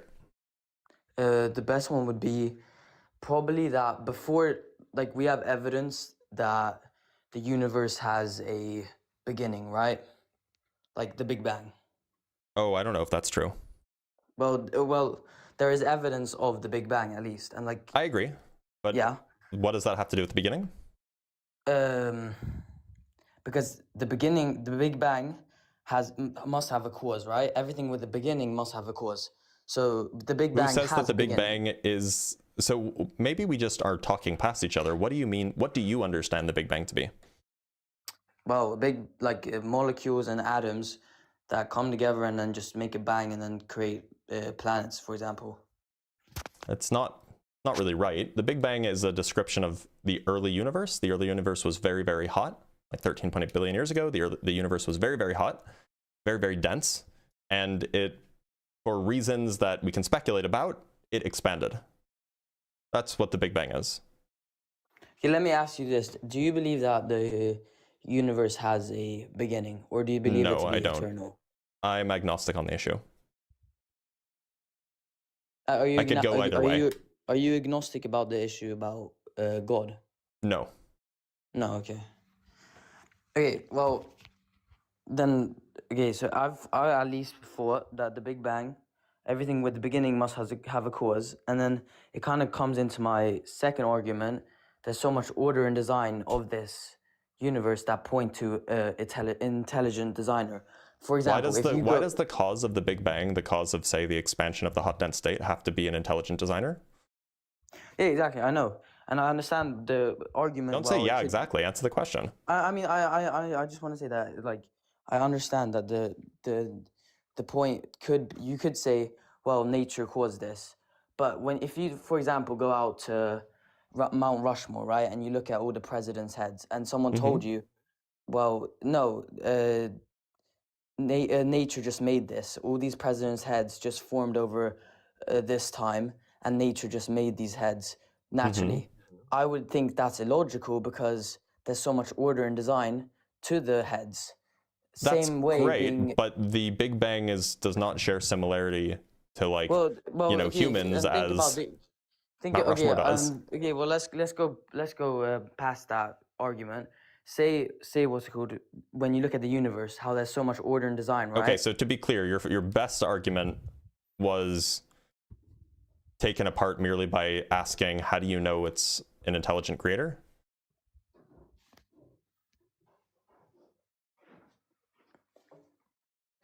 No.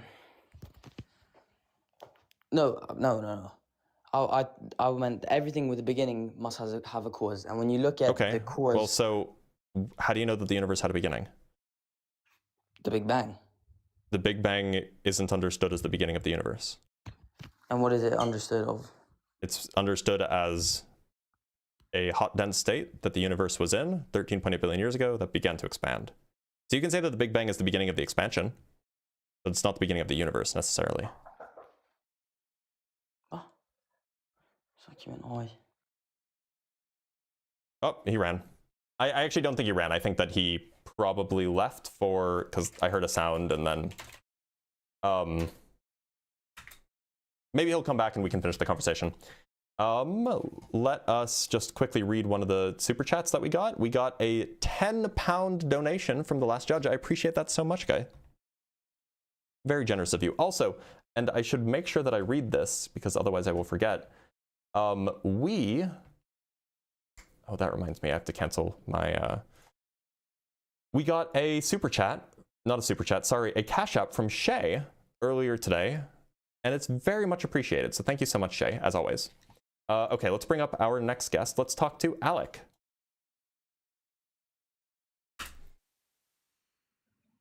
Hello. Alec, how's it going? Good. Glad to hear it. Alec, do you believe in a god?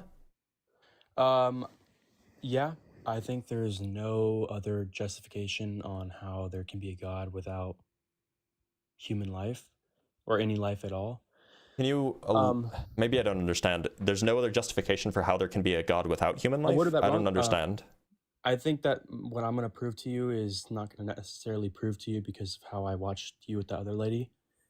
In terms of what you're believing in, is until you can physically prove it to me that something exists, I'm not going to believe you.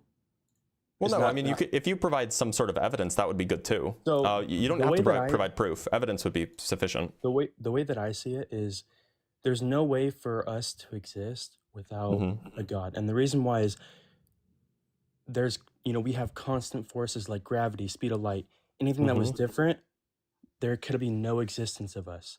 And those are like why do you think that? Those are set numbers that were set before the existence of the Big Bang or, in terms of the universe, because the Big Bang relied on those specific numbers that were set on by something else that we call God before those things could expand. Before the expansion of the universe. Hold on, we have to back up a little bit.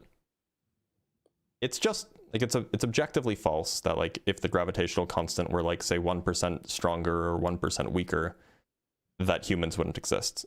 That's just false. There's no reason to think that that's the case. I'm just saying everything would be different. So you're telling me that if things were different, things would be different?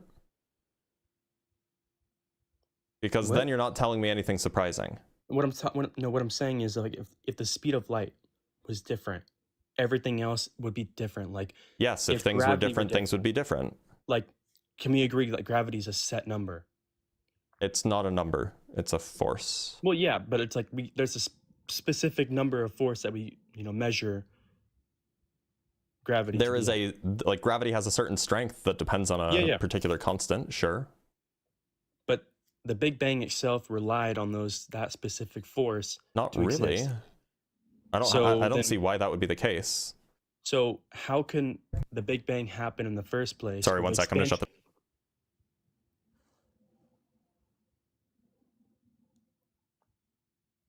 Go ahead.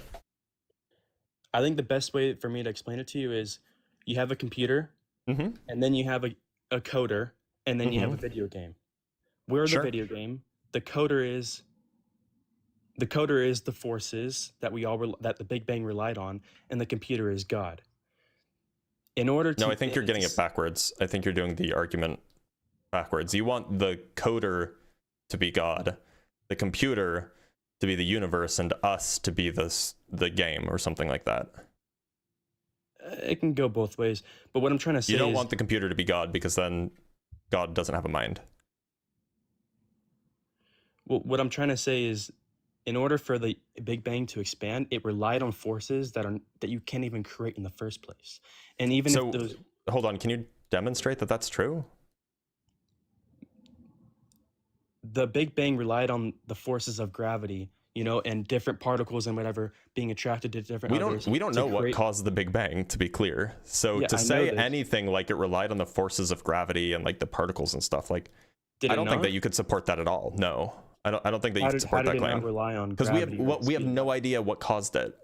No, I'm not talking about what caused it. I'm just talking about once the Big Bang happened, it Those, relied on. once the Big Bang all happened, those things sorts of already things. existed. The Big Bang Wait, was what? done. Once the expansion started, it was done. Well, it's a cycle that, like, not a cycle, but it's like how do you explain, like, it's on the tip of my tongue, but it's like a thing that just happened, like it goes, I don't know, it's on the tip of my tongue, I don't know how to say it. Okay, let's say the time is 0 and something snaps their finger and the Big Bang starts, right? We're putting in perspective that the Big Bang happened and The expansion begins. yeah, and now it just that's goes. kind of it. The expansion begins, right? Let's say the expansion begins at t equals 0. In order for the expansion to begin, it had to rely on some sort of mechanics for that to begin with, Sure. right? Because that's from the very beginning of time itself to now. But we don't know if that was the beginning of time, but I know, but I'm just talking about, like, in terms of when the Big Bang happened, 13.8 billion years ago, sure. right? From 13.8 billion years ago to now, it relied on those invisible forces to exist. Now tell me, What how relied is on it those invisible possible- forces to exist? Huh? What relied on those invisible forces to exist? Everything, all of matter in existence relied. Yeah, so on yeah, bouncing there are forces, and if those forces weren't there, then the universe would be different. Absolutely. Exactly, that's what I'm trying to get at this entire time. Yeah, what I'm if trying the to world say was is, different, the world would be different. no, but in order for the Big Bang to happen in the first place, there Well, that we had don't to have know. been those We don't know what made this happen. We don't know how the Big Bang happened in the first place. I'm not trying to argue towards that. What I'm trying to argue at is those forces that literally the Big Bang relied on was created by something that we have, like, no proof. You can't argue if it existed or not. What I'm saying is something had to have created those forces that the Big Bang relied on in order to create itself in the first place. Look, so whatever caused the Big Bang, you're right. We don't fully understand it right now. Like one can speculate, one can talk about like inflation and things like this, but we just don't know.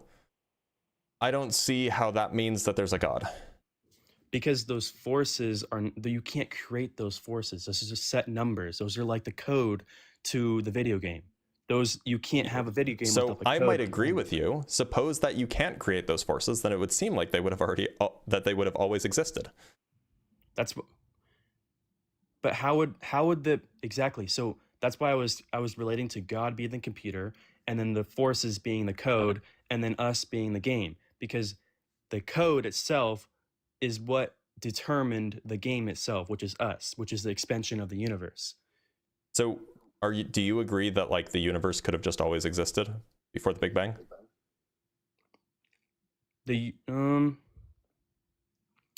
I think it's possible. If God exists, I think the universe could. I've never thought about it that way, but that's one my point. We can keep on going about that.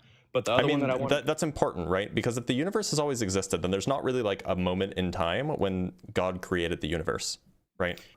I that's interesting to think of. I never thought about it like that, or thought about that area, because that's kind of like that could be defeated on if the universe had no existence or has no time, then how could God have no time, right? Because the whole thing is God has existed forever, right? That's the whole belief. and so then also then technically the universe could have existed forever. So that's one of my main points, which is there's forces that we have like that the expansion of the Big Bang, like the expansion of the universe or the Big Bang, relied on in order to create everything that we have today. Another point again, if is our things own were free different, will. then they would be different. Go I'm ahead, not talking continue. about, no, I'm not, okay, I'm not talking about changing the force of gravity. I'm just talking about the gravity itself. The Yeah, existence if the gravity of wasn't gravity. if gravity wasn't there, then things would be different. Yeah, then we wouldn't exist. Okay. Do you not see what I'm getting at? If I mean, like, it's not clear that gravity can just not exist. So So what I'm saying is something had to have created gravity before the Big Bang. that's not In clear. order to Gravity create could have the Big always Bang. existed. So then how could have gravity always existed for the Big Bang to rely on it? Well, gravity could have predated the Big Bang. I don't think you're seeing what I'm getting at. No, Okay, I let's don't. go to a different point. Sure, do it. I don't think you're getting what I'm getting at, but let's talk about how we have all free will. I don't think that we do have free will. So At least not in the libertarian sense. how do we not have free will? Am I talking to you? Yeah, So but I think that the reason you're talking to me is a result of internal and external factors. so technically we're all chemical reactions. Yes. So you believe everything that we're doing today is predictable and technically predictable, and we are Not just necessarily. a bunch of electrical There are- and chemical reactions. This live stream that you're doing There is are just a physical chemical things reaction. there are physical things that are completely determined, but yet are not predictable. So the thing that I call us having a soul, Hmm. you think that's not existence because Yeah, I it's don't think just- that souls exist. Okay. Well, I don't see how you can see that because, I mean, we all have our own personalities. I don't think that you can. I mean, Yeah, what is the point of anything? If anything, it's just What is the chemical reaction. point of anything? What Look, I is mean, the we have point? we have different personalities because we have different brains. We have different Yeah, but, experiences, like, we have we different all memories, have etc. free will. Us, You like, keep saying us that. talking to- You keep saying that. That's not going to make it more true. us talking to each other right now, Mhm. we have like, if we were chemical reactions, like a chemical, like, I don't think you see what I'm getting at. We all are able I just to- think that you've probably never talked with somebody who doesn't think that free will exists. Yeah, how do you even think that we don't have free will? Like, you think that we're just a chemical reaction? Because that's just crazy to me. Hmm. How do you think Yeah. that we? How? Well, look, How I mean, do like, you- at the end of the day, it seems like, at the end of the day is night, it seems like that we can always just come up with an explanation, some sort of physical explanation located in the brain for our decisions, right? Like, you can just put someone in an fMRI machine, and then you can ask them questions, or ask them to do tasks, or ask them to make decisions, and you'll see different parts of the brain light up. Yeah, but that's just how our physical body works. But how do you? So do you explain- think that there is some additional factor that is influencing the brain, some non-physical Yeah, thing that is causing which is what we the call a brain to soul. behave in a non-physical way? Yeah, which is what we call Okay, a soul. which is so our free will. so you understand that you're making an extremely strong claim here, that there are things that happen in the brain that have no physical cause. Yeah, which is why I'm saying that there's external forces like that caused the Big Bang, that the Big Bang relied on. Right, so you're not just asserting like a single miracle, that like the Big Bang was like a miracle. You're asserting that literally every single time anybody makes any decision, that the laws of physics are being violated. That's an enormously large claim. How can so what you're saying is it can go both ways, because what you're saying is that every single thing was a coincidence, that all Nope, of existence doesn't of follow. humanity, How? Because you just said that everything is a chemical reaction. So Yeah, everything that things we've being done- chemical reactions don't imply that things are coincidences. So everything that has to do with the existence of Earth is pre-programmed in a way. Well, if you want to say that it's pre-programmed because like the universe is deterministic, that doesn't follow from free will not existing. You can believe that the universe has some aspect of randomness to it without having free will. I take a sort of mixed view. I think that probably I take it that our configuration on Earth was bound to happen in at least one world. That it was this world, we got lucky. Or perhaps it's anthropically the case that it was going to be this world, because if it So wasn't you're- this world, then we wouldn't be here to talk about it. So your whole thing is, until I can physically prove it to you that, you know, we have a soul, which is technically not possible. Oh I no, it can't would be fit- possible. Here, the claim that you're making would make it absolutely possible, because your claim is that, put bluntly, that there are things that happen in the brain, like think of molecules moving, that Yeah, have no cause for their motion. So that would be 100% possible to prove. You just go into the brain, look at it with a microscope, and if you see a particle just spontaneously move with no physical cause, then there you go, you've proved the soul exists. But that you don't understand what I'm saying. Like, we all have, I don't know how to explain it to you, because you're going so far from 180 and just saying, until you can prove it to me, like the absence of us not moving. How do I explain this? I've never talked to, you're right, I've never talked to someone that just goes straight up and says we're a chemical reaction. Everything that you have done and will do is pre-programmed and will happen. Like every single murder, or I don't know, I don't think I can say that on here, but every single, like, anything bad or anything, it's just pre-programmed. It's just what happens is what happens. If a school gets, you know what, that's just what's gonna happen. Don't stress about it. Well, I mean, you can stress about it.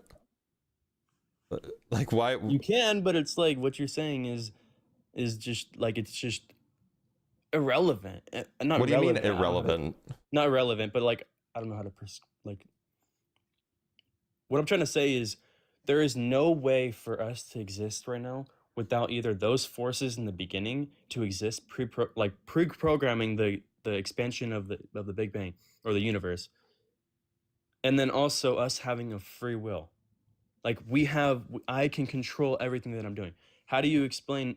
Okay, let's go on this another way. How do you explain, or what's your hypothesis on how life was created in the first place? I don't have one. Let's say I don't have one. So you don't. So I'm not a we're chemist, so we're a chemical reaction right now. Were we created by chemicals in the first place? It seems like it's plausible, yeah. Okay.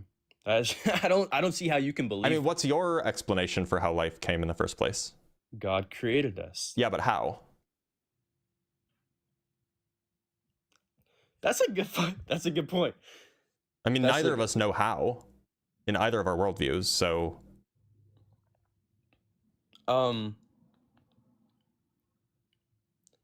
That's kind of, I never thought about it that way. That's a good point of saying, but I don't see how you can still think that we're just a chemical reaction. Everything is predictable. Everything is, you know, just because we are just a chemical reaction doesn't mean that everything is predictable.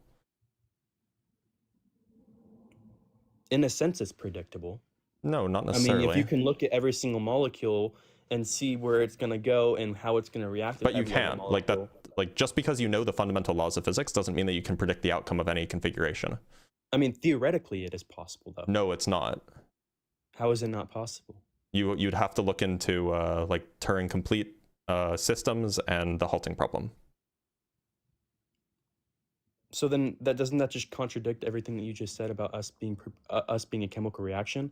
No, us being a chemical reaction is unrelated to whether or not you can predict the outcomes of those chemical reactions in every single case. So you believe? How do you believe that some things are random, and then also some things I didn't say anything about random. Earlier did. I did. That's true. But like this point that I'm making has nothing to do with randomness. So at the end of the day, you believe that we are just chemical reactions, Yep. and that the universe has always existed. That's just crazy. Well, I'm pretty agnostic about whether or not the universe has always existed. not the universe but- existed, but those forces that the universe relied Well, on. I'm agnostic about whether or not those things have always existed. I'm waiting till we have better evidence to come to a conclusion about that. I don't think we can ever get better evidence. We absolutely I don't- can. That's what scientists do.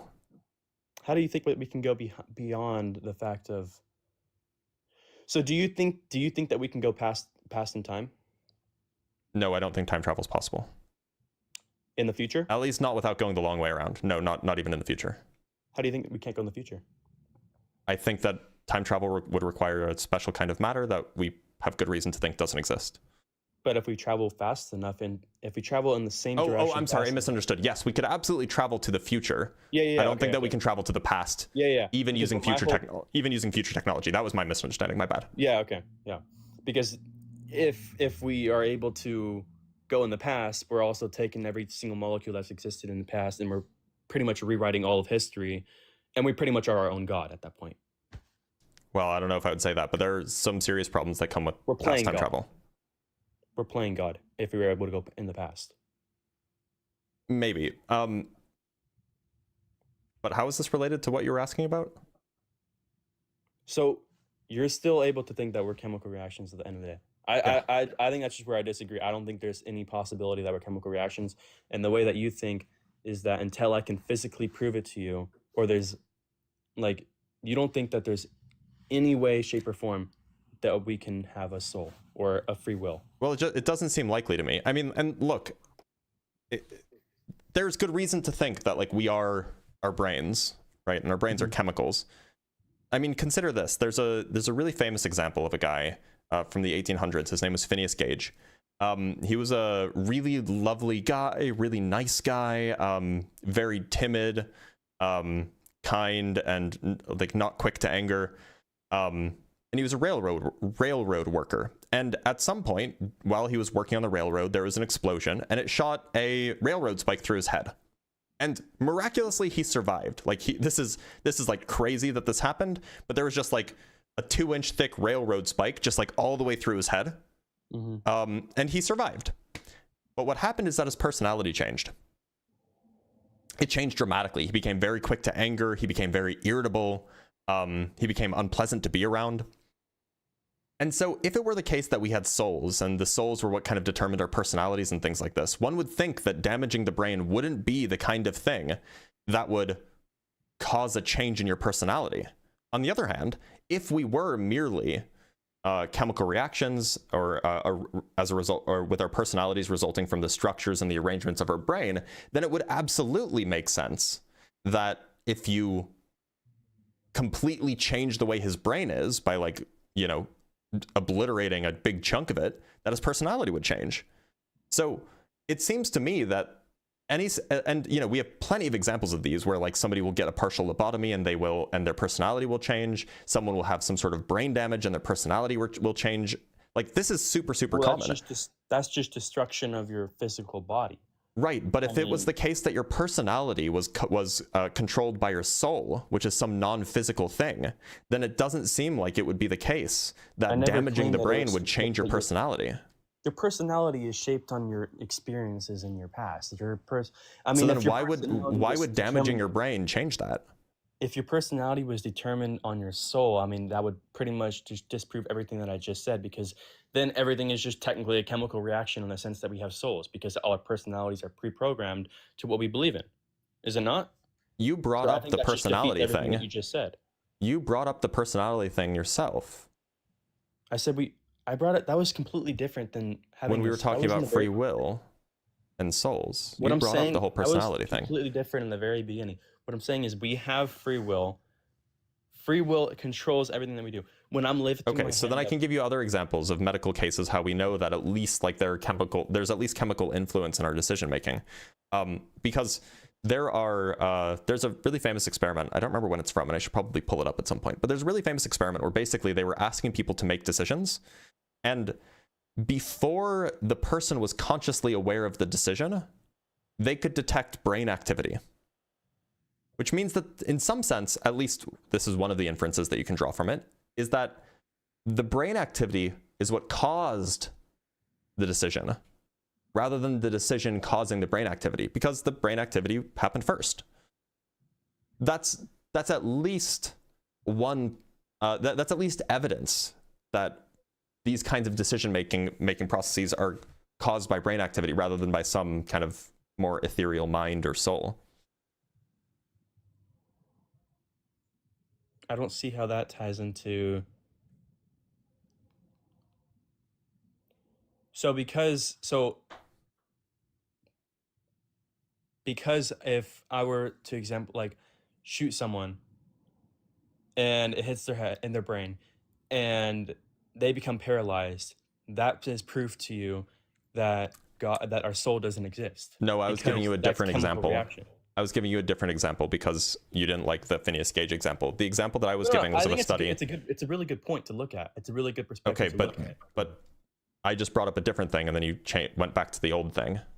I was because you got like you went down a whole different path. What I'm thinking about is I don't think that has anything to do with, like, obviously if your brain gets damaged, that's going to change how you are. I mean, that's just like how it is. I mean, if you get in a car accident, Why does the brain light up before we're aware of having made a decision? Wait, say that again? Why does the brain light up? Why do the chemical reactions happen in the brain before we make the decision? I don't know. Well, it seems like that if our brain is chemistry, which it is, of course it is, it's chemistry and biology. If our brain is chemistry and our brain lights up, meaning that like our brain is doing chemical stuff before we're even aware that a decision has been made, it seems like that brain activity is the cause, or at least is one of the causes of that decision being made, rather than something metaphysical. I think where you draw the line is believing that we don't have free will in the beginning to begin with. This is kind of evidence of that, though, right? That's where I draw the line, which is we all have free will. I have a choice to do something. I'm sorry, if it's just a chemical reaction, what is the point of anything? I mean, it seems, look, I understand that this is like, okay, let me back up. If it's true that we don't have free will, I can understand that would be disturbing for a lot of people. But it being disturbing for people, it being very like concerning, doesn't make it less true. I think in my perspective, I think our soul is initiating our brain activity. Can I show you something? Yeah. This is a study from 2019. It was published in Nature, which is a really, really, really prestigious journal. The quality's kind of... Okay, I can make it bigger. Yeah. That's really big. It's fine. You can just read, or I want to... Or you know what? Let me see if I can just download it. I think it's yeah, okay, I can just download it and then I can make it bigger. That's fine. This is probably better. Okay. Yeah, okay, so this paper came out in 2019. It's called Decoding the Contents and Strength of Imagery Before Volitional Engagement. So let's just read the first few sentences of the abstract. Is it possible to predict the freely chosen content of voluntary imagery from prior neural signals? Here, we show that the content and strength of future voluntary imagery can be decoded from activity patterns in visual and frontal areas well before participants engage in voluntary imagery. Participants freely chose which of two images to imagine. Using functional magnetic resonance and multivoxel pattern analysis, we decoded imagery content as far as 11 seconds before the voluntary decision in visual, frontal, and subcortical areas. Decoding in visual areas, in addition to perception imagery, a generalization suggests that predictive patterns correspond to visual representations.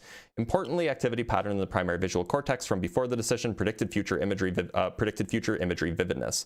Our results suggest that the contents and strength of mental imagery are influenced by sensory-like neural representations that emerge spontaneously before volition. So what this is talking about is they run an experiment where they ask somebody to choose to think of one of two different images. And then before the person makes the decision, they're able to figure out which decision they're going to make based off of what's going on in their brain. It seems like what they're describing is there's stuff that's happening in the brain that determines your decision. Well, obviously, I mean, when we release dopamine... So where's the free will? How do you not see... When we want to control, like move our hand or anything, that's free will. I mean, when I want to go walk somewhere, that's free will. Okay, so... There's nothing in my brain that is telling me I have to do it. There's something telling my brain Was there something in the brain of these people telling them that they had to choose one of the two images?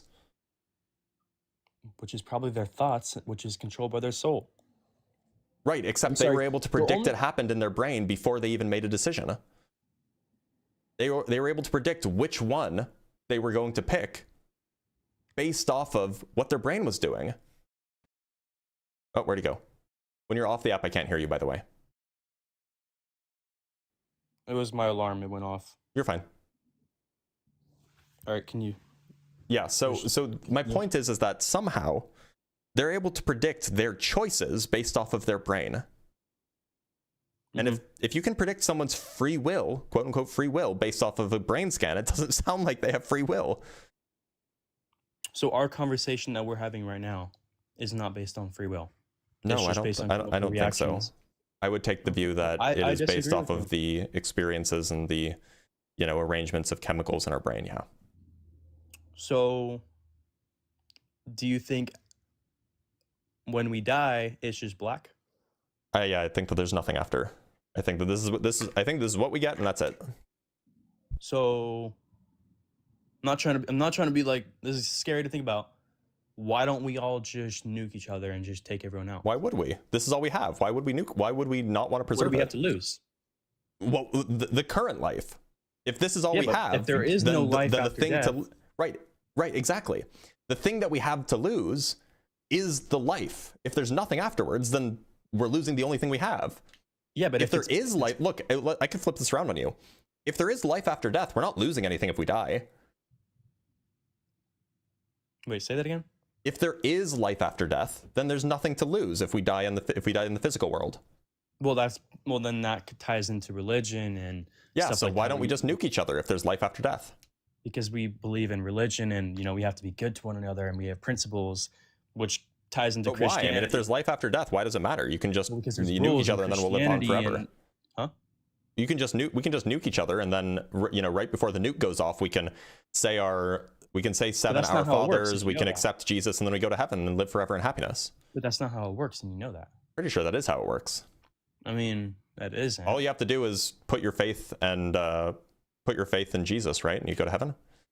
I don't think that's just how it works. I mean, I think there's pretty strict laws on going into heaven. I think there's a pretty strict border. So on do who you get to heaven by works or by works or by faith? So based on what you just said, do you think that Hitler could have possibly gone to heaven just by accepting Under Jesus Christianity, as his yeah, that's true. life? Okay, I don't think so, but Okay, I'm not I mean, really- like, that's fair. I'm glad that you think that Hitler didn't go to heaven. Look, we should probably call it there because we're kind of jumping all over the place. Is there anything that you want to say before I let you go? I like how you debate. Is there any particular? Because I've been watching you for like a few weeks now. Like with the whole flat Earth and everything. Yeah. Even though we disagree, my whole thing is I just don't see there's any possible way of life existing without a God, and we have free will, and there's specific laws in physics that the Big Bang relied on in the first place in order to start the Big Bang the Big Bang relied on invisible forces to bang in the first place, and you see it as those forces could have existed essentially internally forever. So, but any final words? Not recaps, but final words. In terms of like how you debate, or like how you like this whole conversation, are there any like books that you read in particular?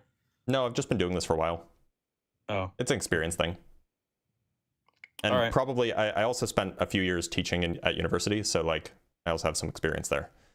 But Alec, thank you so much for being here. I do appreciate it, and have a good one, okay? All right, you too.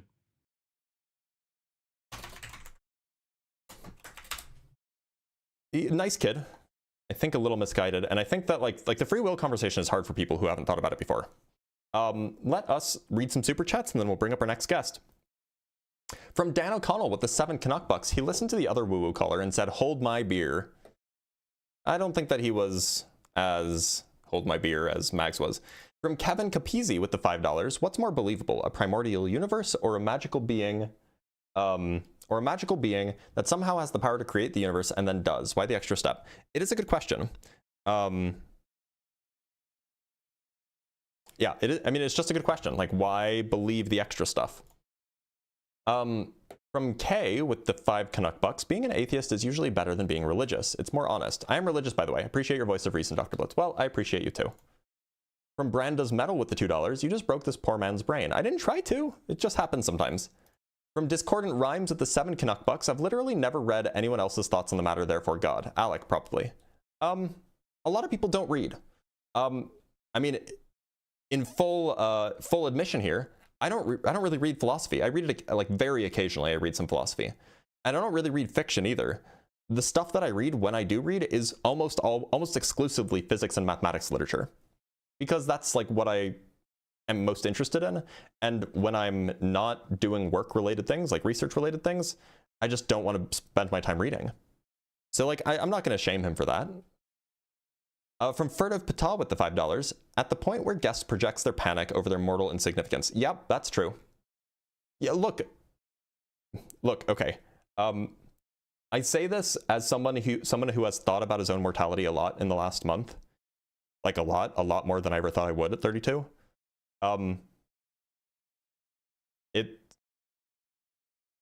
It can be scary. I get it. Absolutely scary, especially if you had thoughts that like, especially if you had thoughts that there would be something afterwards, and then somebody trying to tell you that there isn't reason to think so, right? Now, I didn't have those thoughts to begin with, so I'm not so worried. But like, I can understand the panic.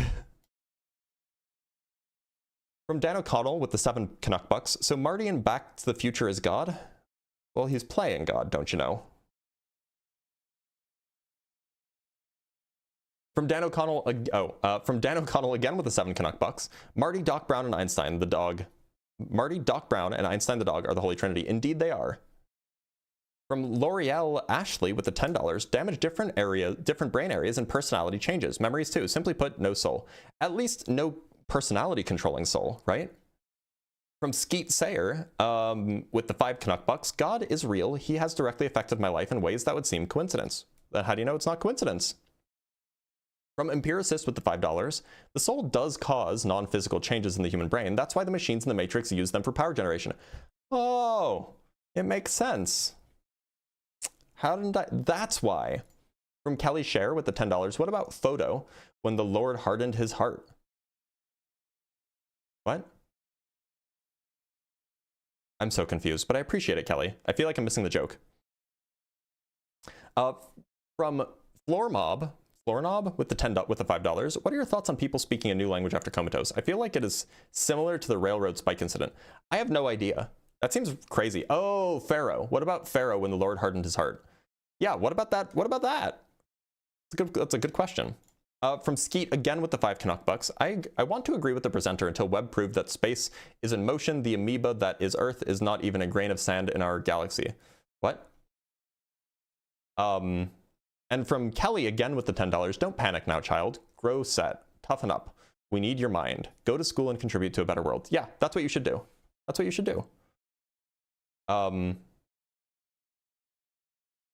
Frozen Plays Games. Again, you don't need to send super chats about the cancer. Like, you really don't need to.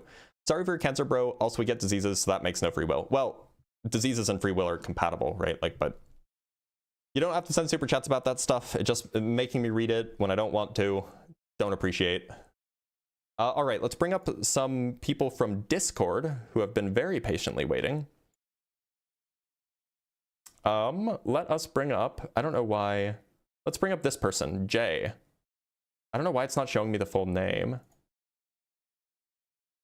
Oh, it's doing that thing. Jay, can you hear me? Yes, sir. I hear you. You can just call me Q. Oh, wait. I'm not hearing you through the right place. One sec. No problem. I'm hearing you through... Okay. And I don't think that anybody else can hear you. Give me just one moment, okay? Hey, no problem. Take your time. Oh, okay. No, never mind. Your audio's good. Your audio's a little low. I'll turn you up really quick, though. So what did you say you wanted me to call you? I'm sorry. I was raised Roman Catholic, and well, but what did you want me to call you? What name did you prefer? Q. Just the letter Q. Q? Okay. I have a friend that I call Q. All right, Q. Small world, right? So Q, you believe in God. You said you were raised Roman Catholic. Why should I think that the God that you believe in is real? Well, my first problem is the fact that you look for evidence. God himself does not want evidence of his existence. He wants you to choose to follow him. If he could come down and prove his existence wholeheartedly, then you wouldn't be choosing to follow him. You'd just be believing because you had to. I think that's mistaken. I think that is just bad reasoning, right? So let's say that I'm at the grocery store, right? And I'm trying to watch my weight, for example. not true about me, but let's just give it an example. But I've only I can ever follow hypotheticals, yes, sir. yeah. I've only ever heard of, I don't know, Hungry Man frozen dinners. It's the only food I've ever heard of. I grew up on them. Okay. It's the only food I've ever heard of. And I also happen to be blind, by the way. Just add that in. So I go to the grocery store, Okay. and I ask about, hey, where do you keep your Hungry Man? Hungry Man has a lot of calories. It's kind of high calorie food. I'm like, where do you keep the Hungry Man? And then they tell me where I keep the Hungry Man. And now I buy the Hungry Man and I go home and eat it. Did I have a choice to eat more healthily in that scenario? Well, yeah, you chose the Hungry Man. But I didn't even It's know what that you there know, was so anything you else. chose How could I choose something else if I didn't know there was something else?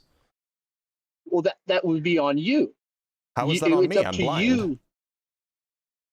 Well, being blind doesn't stop you from learning about the world. There are plenty How of would I have blind people that you know. I mean, in the hypothetical, I didn't know Okay. about these things. So the reason I give this example is because Okay, but I'm so sorry. I did my epistemology research. Even though you don't know something, doesn't mean it's not still true, though. that's not the point of the analogy. I'll just clarify. Okay, So okay. if I go up to the guy that runs the grocery store or whatever, and I say, hey, I'm watching my weight. Where do you keep the Hungry Man? If the guy says, oh, I just keep it on aisle 5, and then I walk with my blind person stick over to aisle 5 or whatever, and then I grab the Hungry Man and I go home. Well, I wasn't really given the choice to make a good, healthy choice for my body, right? If on the other hand, hold on, I'm not done. If on the other hand, when I mentioned to the guy that runs the store, hey, I'm trying to watch my weight, where do you keep the Hungry Man? He said, oh, if you're trying to watch your weight, let me tell you about this other thing. Let me show you this other thing that exists that you could use to watch your weight. That's a more healthy food. Well, now I can actually make a choice. Now I can make the choice between Hungry Man and, I don't know, whatever the healthy foods are these days. Which is to say, it only makes sense. It only makes sense to say that you can make a choice if you know about the other options. Well, I mean, you do know about the other options, though. You're choosing In the hypothetical, the guy atheism. doesn't. Right, but that's in the hypothetical. This is reality. I mean, okay, you're saying I know man, that God exists. I'm just choosing to not follow him. No, I don't know how to. Let's in the hypothetical, the man telling you now that there's another option, you can still choose the other option, but that doesn't stop the Hungry Man from being let's just say the right option or a correct option. It doesn't stop that from being an option just because you found new options or didn't know about the option. If I don't have reason to think that there is another option, how can I make the choice to take that other option if I don't think that it exists?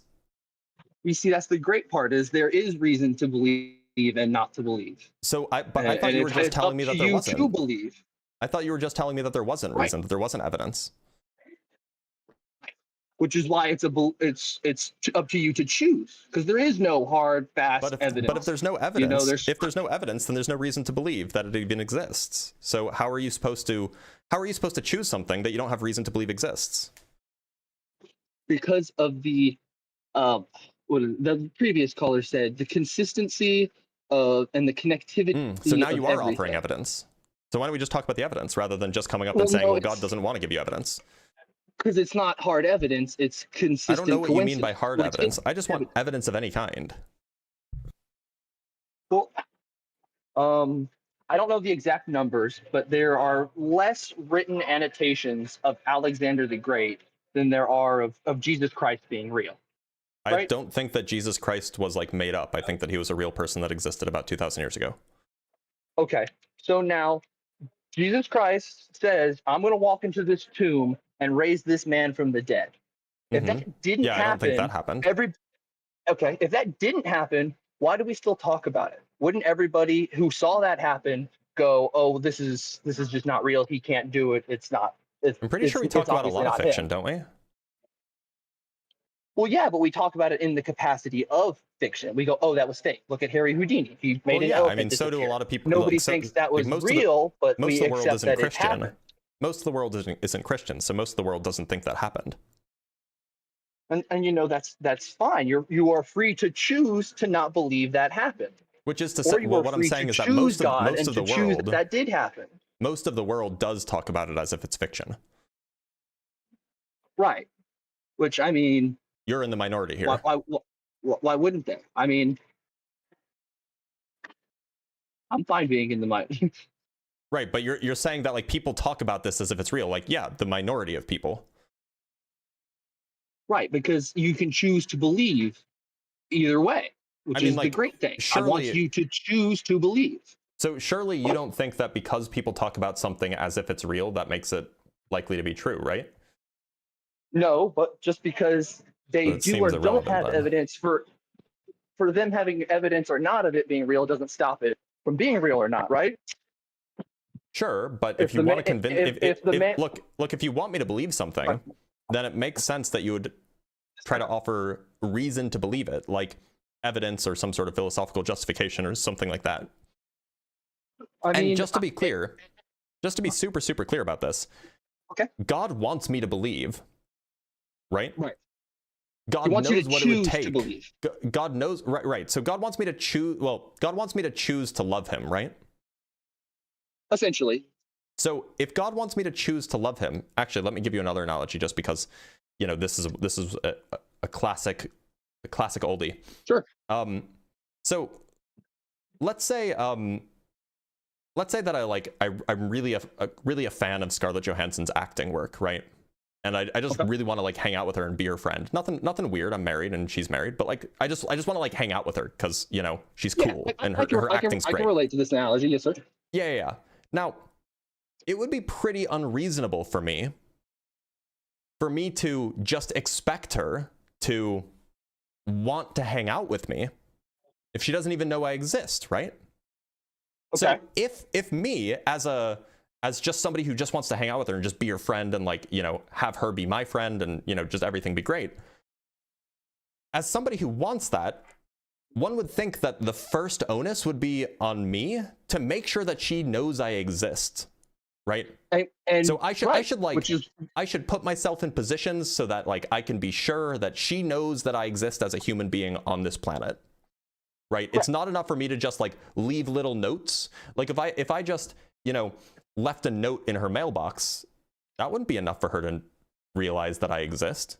If I you know, if I sent a video of myself, maybe that would be enough. But the point is that I would have to like make sure that she knows I exist. And it seems like if God wants me to love him, it seems like the first thing he should do is make sure that I know that he exists. Right. He's done that. He's not, because I don't know that he exists. He has done the work in the past. He has brought his son to earth and has sacrificed him for the sins of all. And just apparently that wasn't enough. That was like leaving a note in my mailbox that I didn't see. Okay, but you know, that note got left in the mailbox. Just because you didn't see it doesn't mean that note wasn't left. Just because you choose to believe it wasn't there doesn't mean it didn't happen. He can't expect me to love him if I don't know that he exists. But I mean, you do know that something is out. Or I won't say it like that because you don't know. How do I want to? You knew of him. You knew of people that knew of him. Look, so I know that some people believe in this. Sure. I know that some people believe in this thing that I don't think is real. Right. But you couldn't disprove it just as much as I couldn't prove it. That's not the point. I can tell you we have these stories. God knows what it would take. God knows everything. So he knows what it would take for me to know that he exists. For me to like, you know, be confident. Maybe not know 100%, but at least be confident that he exists. And he hasn't done those things. He hasn't done the things that he knows would work. It's not that he knows they will or won't work. But he knows what will work, right? Right. So why hasn't he done those things? It's not about because he wants you to choose. How can I make the choice if I don't even know that he exists? How can I make the choice to love him if I don't even know that he exists? there's no hard evidence that he exists. That's why it's called faith. How can I make the choice to love him if I don't even know stories. that he exists?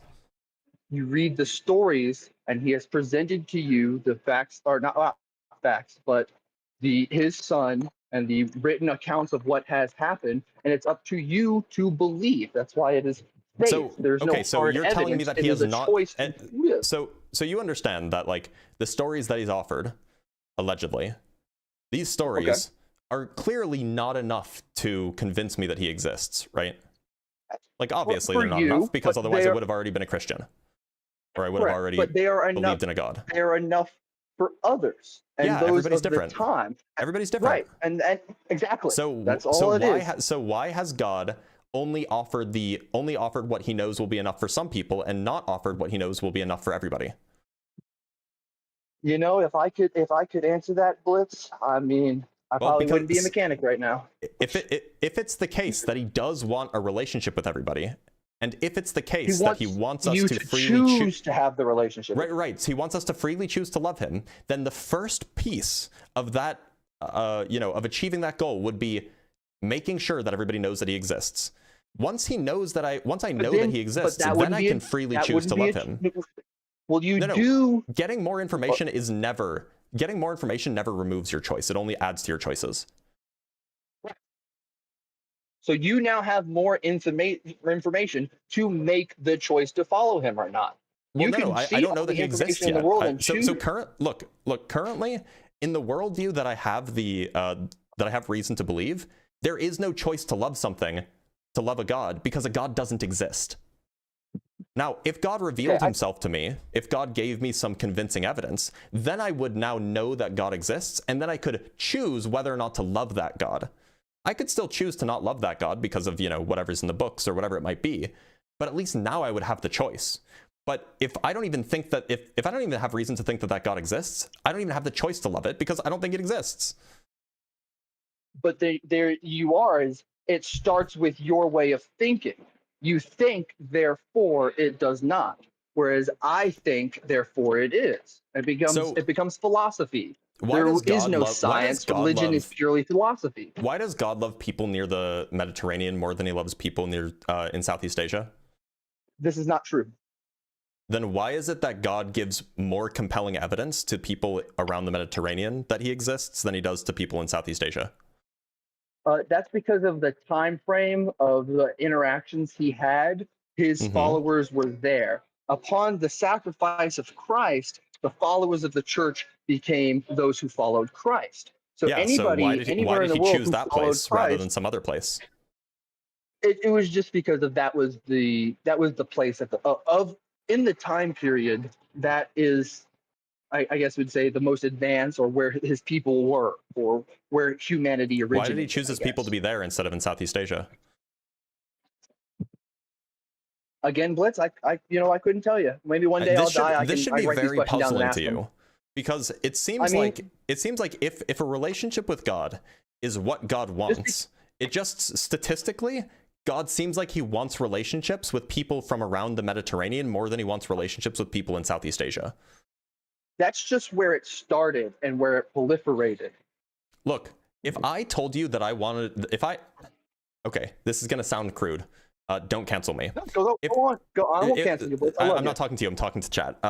If I told you that I want friends of every race, I want to be friends with people from every race, but then you go look at all of the people in my phone and they're all white, you should be asking some questions. Well, just because you're in a situation where all your friends are white doesn't mean that your belief and your desire to want friends of every color isn't valid or true.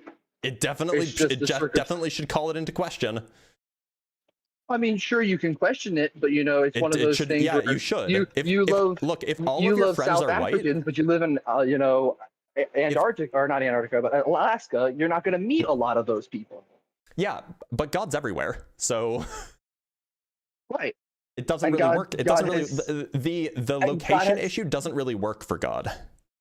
Look, so let's say, it could be the case that maybe I'm like super anti-racist, but I just happen to live in, like, I don't know, Maine, right? It is true in Maine, there's just not a lot of people who aren't white. So like maybe it's true that even though I'm super anti-racist and I want to be friends with everybody, I want to be friends with people of all races, I just only happen to know white people. Cut that off. Of course you But God doesn't live in Maine. Why is it that God only loves the white people? It's not that God only loves the white people. It's You're that right. He God loves the white people and the everybody. black people from sub-Saharan Africa and the black people that were brought over to the United States and the people that were conquered by the white people. Yep. He loves That's right. all of He those loves people, you, but he Blitz. doesn't love people in Southeast Asia apparently. That's not true, Blitz. I don't know where you get the he doesn't love people from a Well, specific he area. hasn't really put any effort into forming a relationship with those people. I mean, I mean, if you don't believe he exists, then how is he putting an effort into forming a relationship? Well, yeah, I think that I this is believe he's formed a an relationship internal with critique. everybody. This is an internal critique. Namely, if God were real, one would expect God to put in the effort to form a relationship with people of all kinds, not just people around the Mediterranean and then the people that those people conquered. I mean, I see it has to start from somewhere. You have to have a starting point, Why right? couldn't he have sent it? Why couldn't he have sent? Look, Jesus is a god, so Jesus can be in multiple places at Because- once. Why couldn't Jesus have appeared to every civilization simultaneously? Because then he wouldn't come. He wouldn't be in the form of man. Sure, he would just be a bunch of men. But he's God, he can do that. But then he wouldn't be in the form of man. Yeah, he would be multiple men. He humbled himself to be one man. His son. Wouldn't he still be humbling himself if he was like 12 men? But it wouldn't be. It would be the story of 12 men, and honestly, Well, no, but they'd all be the same. He was the 12 apostles. They were touched and had the Spirit and went out and performed acts. So why didn't any of the apostles end up in Southeast Asia? Actually, they ended up in South Africa. Peter taught Ethiopians Christianity, and South then all Africa the people. Ethiopia is not in South Africa, by the way. Oh, my bad. That's North Africa, Northeast Africa in particular. North Africa. Okay. Yeah, so Sorry, not that's my quite looking question. at a Why map. didn't any of them end up in Southeast Asia? Because a lot of them were captured and died, and were tortured to death for their beliefs. Why weren't they protected He by wouldn't God? torture. If God wanted to spread the message to the whole world, he should have done a better job. He did what he needed to. I mean, those people were called Apparently to gods. not, Killing because, somebody who believes in God only sends them to them. The unfortunate thing is because God hasn't put in the effort to have a relationship with the people of Southeast Asia, the people of Southeast Asia are overwhelmingly going to end up in hell. And that seems kind of unfair if people end up in hell solely because of where they were born. No, you end up in hell because you choose not to follow Christ. If you've never known Christ, then you are accepted and you are taught the words upon your death.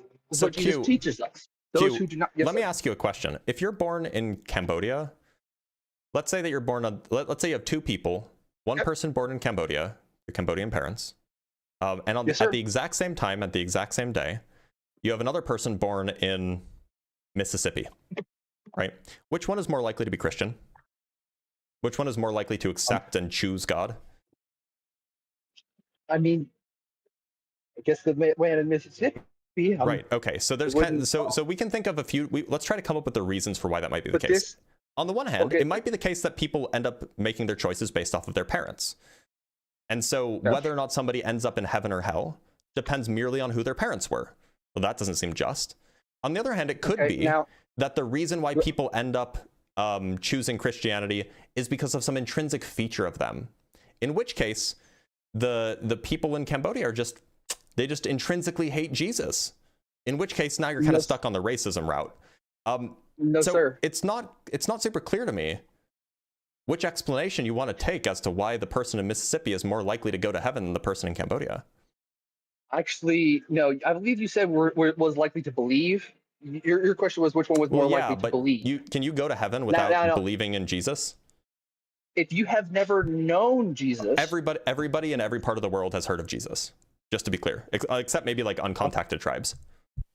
Okay. Well then, everybody has the right to choose. And somebody who chooses to follow Christ and live their life is going to have a harder time than somebody who has never known Christ throughout their life.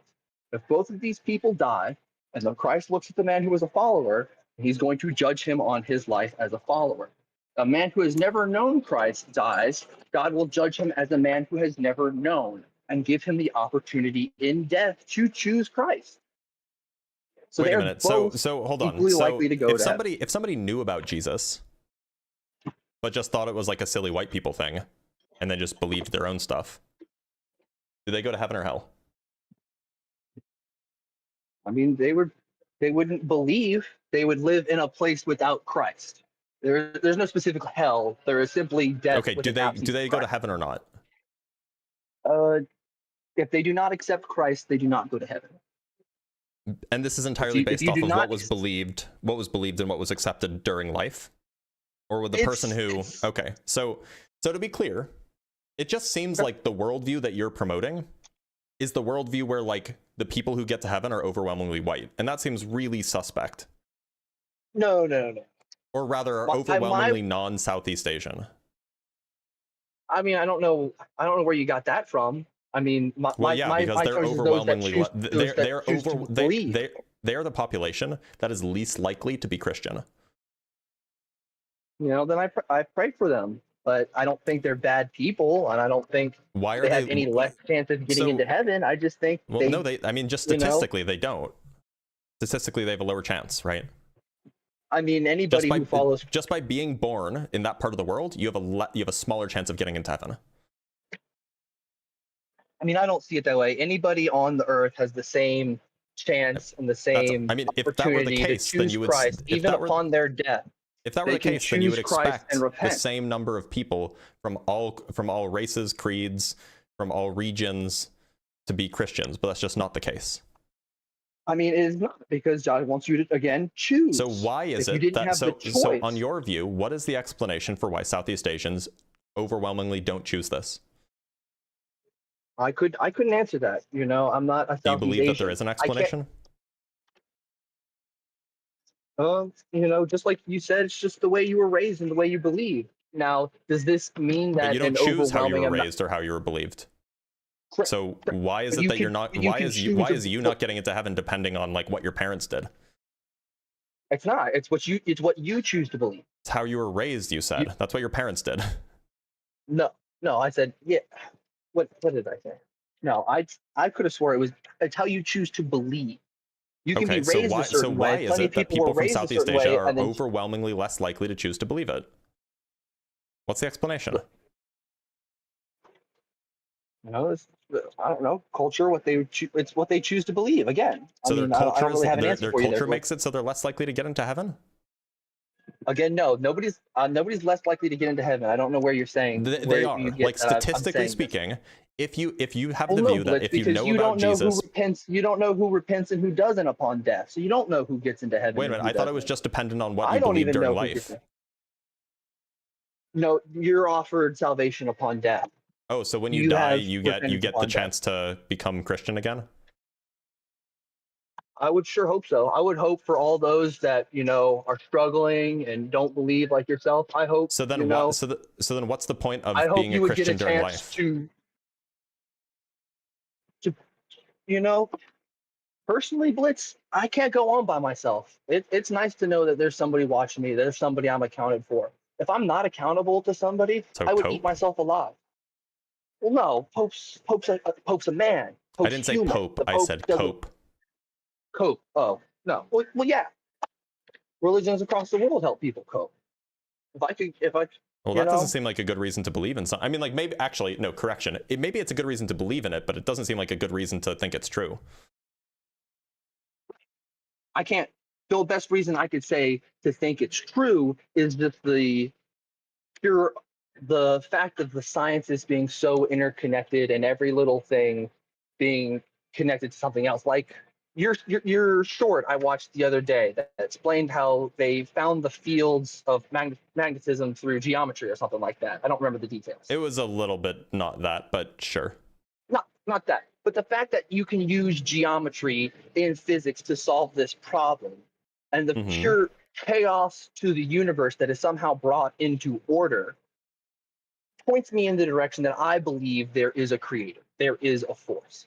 The stories in the Bible reflect a manner in which that I believe this person was real and did these things.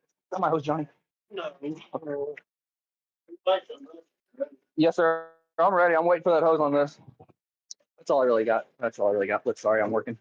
You're fine. Well, then, Jay, or Q, I'm gonna let you go, but thank you for being here. Absolutely. It was great talking to you, Blitz. Likewise. Hope you have a Take good one, care. brother. All right. Well, he was nice. Might still end up on YouTube, but I mean, you know, it's worth putting these conversations out there, even if they're not, blood sports. I don't know why I can't see. Oh, I can see the usernames now. That's weird.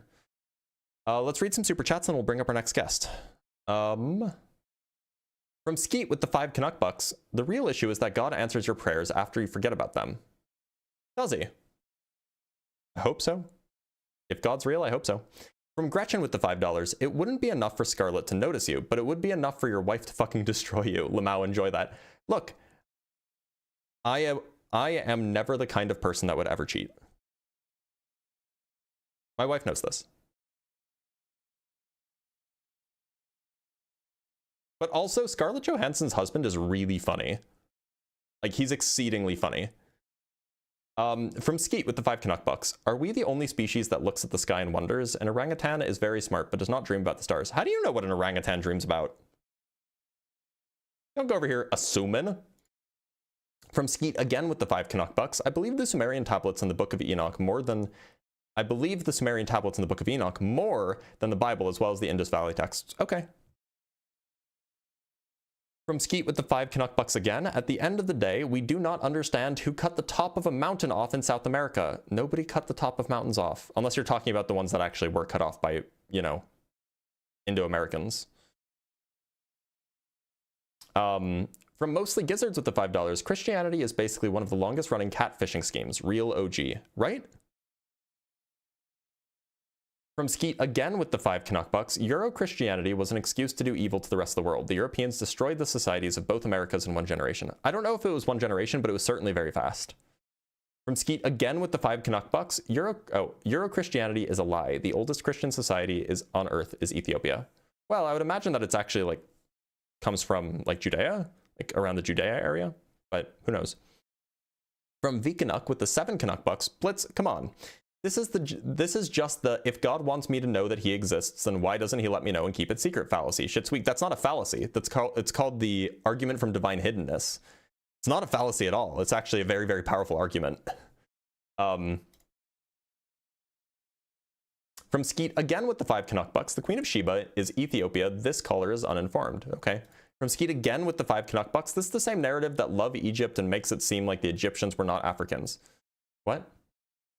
Oh, sorry for mispronouncing your name. It's Vaikanuk. It's pronounced Vaikanuk. Got it. Icelandic Canadian. Got it. I'm sorry. I'll get it right next time. Vaikanuk. From Kevin Capizzi with the $1. Thanks, Kevin. I appreciate you. From Skeet with the 5 Canuck bucks, the lie of Euro-Christianity is proved when even today people make contact with tribes in the Amazon, wipe them out within 2 weeks. I don't know if that's true, but it is certainly worrying when things like that do happen. And from Skeet, finally, the penultimate super chat. The truth is that in 1980, the right wing took over Christianity and told the lie of abortion to judge people, in direct opposition to let he who is without sin cast the first stone. That's a good point. It's a good point, and I appreciate this, Skeet. We have two more super chats. One from Frozen Plays Games with the $2. Would God answering prayers take away our free will? That's a good question. And from Vikanuk with the 279, the first one was just a hi man. LOL. I appreciate you, Vike. All right. Let us bring up our next guest. Let's talk to, oh, hey, it's the missing piece. The missing piece is back. Do we want to talk to the missing piece for a few minutes? I feel like I think it's spoken to the missing piece before. Nah, we'll bring up the actual person who's been waiting the longest. From SS. SS, how's it going? I'm good. How about you? I'm doing all right. SS, I just want to double check. Why is your name SS? I don't want to give out my name, but I can say it because it doesn't have anything to do with like the Germans of World War II, does it? No. Okay, just double checking. I understand that there can be other reasons to have the name. My username rather is Blitz. So like You know, people ask me all the time why that's the case. So SS, welcome. Why do you believe in God? Oh, I'm Hindu, so technically I believe in energies, not the God. You believe in person. energies. Yes. What does that mean? So energies are the manifestations of the God in some ways. So in my case, it is creation is one type of energy, destruction is another. And can you elaborate what you mean by energy? Energy, just simple. So, for example, Brahma is the creator. So I understand that. Energy required for the creation of the things, but he not necessarily have to be any sort of divine thing. He is just the term. I just need to know what you mean by energy. Energy is anything, everything. Like the way that I'm talking to you, or the potential energy within us, or the kinetic energy that we let us drive. Whatever. I still don't understand. Like, look, energy means a very specific thing when we're talking about science. Yes. That you same don't mean energy. that though, right? Yes, I do mean that. Okay, so then what do you mean? So I do mean that. Oh, well, then surely not, because energy is not like a substance. It's not like a physical manifestation of the God, but the energies that link me to you are in metaphysical or whatever. I don't have. I mean, energies aren't metaphysical either. Yes, but in the I am not connected to you, but still I am connected to you by talking, which is the energy that I right. But it's not energy, right? Energy is something very specific when it comes to science. Yes. You talking to me is an energy. You talking to me is, you know, motion of a particular thing. Which is a kind of energy. No, motion is an energy. Motion that drives it is the energy. Energy is not a thing. Energy is like a number. Yeah, that's what I'm saying. That is what I'm saying. It is not the energy is considered the God. So God is a number in your view? It doesn't have to be number. Well, energy is a number. Yes, in certain ways, if you want to think it in that way, yes, it is energy. No, I mean in every way. Energy is like a numerical quantity. Yeah. Yeah. In that way, yeah. In that way, numbers are also kind of a God in for me. That's confusing to me. Yeah, it is. And same way, creative energy is the Brahma. What's creative energy? Creative energy that drives us to create something. Whatever. It sounds like you're talking about motivation. Yes. But that's not motivation, energy. or it can be motivation or the creation. I'm not talking about. But that's not energy. It is what that drives it. The physical thing that we do is the energy. If you are teaching me something, I am giving you. I can see God in you. Look, I just think that we're not talking about the same thing here. Yeah, I'm not talking about the Christian God or no, I'm not talking God. about that either. I mean energy. We're not talking about the same thing when we say the word energy. I am talking exactly the same thing. Then the thing that you're describing is not correct. No, like it's just not the case that there's such a thing as creative energy, right? Creation is requires the energy, right? Sorry, so one more time. Energy creation is the God. Creation is divided up by energy, which creation is divided up by energy. So creation energy is there. Energy is the supreme. Energy is a number. It's not a thing. Yes. It's not a thing that's there. Yeah, energy is there. Energy it's not. It's not a thing. It's not a substance. It's a number. Yes. What does it mean for a number to be there? So that we believe in that energy. That's it. It is not the God. we are Look, not. this is confusing for me because it sounds like you're saying we believe in numbers. Yes. And like, I don't know what it means for numbers to have creative power. I am not saying that God is powerful or anything. It is what I didn't say is. that. Yes. I just meant like you said that there's creative energy, which would mean that energy has like creative power. Creation requires energy, and that energy is what we pray to. Creation doesn't require energy. Energy isn't a substance. So can you create something without putting some energy? Energy is not a substance. It's not a thing that you can put. No. I'm not talking about God as a substantial thing. I'm not talking about God either. I'm just talking about energy. Yes, I pray to the energy of a person, energy of a substance. You pray to the energy. Okay. Yeah. All right. Well, SS, I agree that energy exists in the same way that like the number 22 Yes. exists. So Yes. I don't think that there's a whole lot more to talk about. But thank you so much for being here. Yeah. I guess.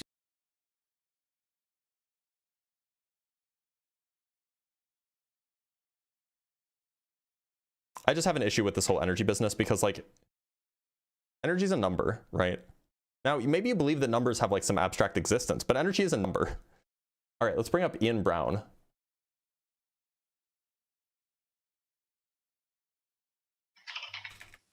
Hello. Ian Brown, how's it going? I'm doing fine. So Glad to you hear don't it. believe numbers are like, say if a mathematical truth, right? Hold on, You before don't we continue, believe- I just want to double check. Do you believe in God? Yeah. Okay, just checking. Go ahead. So you don't believe mathematical truths exist, although they're abstract? Yeah, I'm a nominalist. I don't think that like The abstract Platonism things have ontology. Right. So you're not like into Platonism or anything No, like I'm that. not. Okay. But you're like a mathematician, right? Yeah, I play one on TV. And by that I mean So- yes. Yes, depending on the day. So you're familiar with the allegory of Plato's cave? Yeah, but that has nothing to do with being a mathematician. Why? I mean, like, you could be a mathematician without knowing the allegory of the cave, and you could also know about the allegory of the cave without being a mathematician. Right. But the whole thing about the cave was there was a 3D cube projecting a 2D shadow onto the cave wall, right? Yep. But if you take it a step further, right, a 4D tesseract would have to project that 3D cube. Or the 3D cube is just the real thing.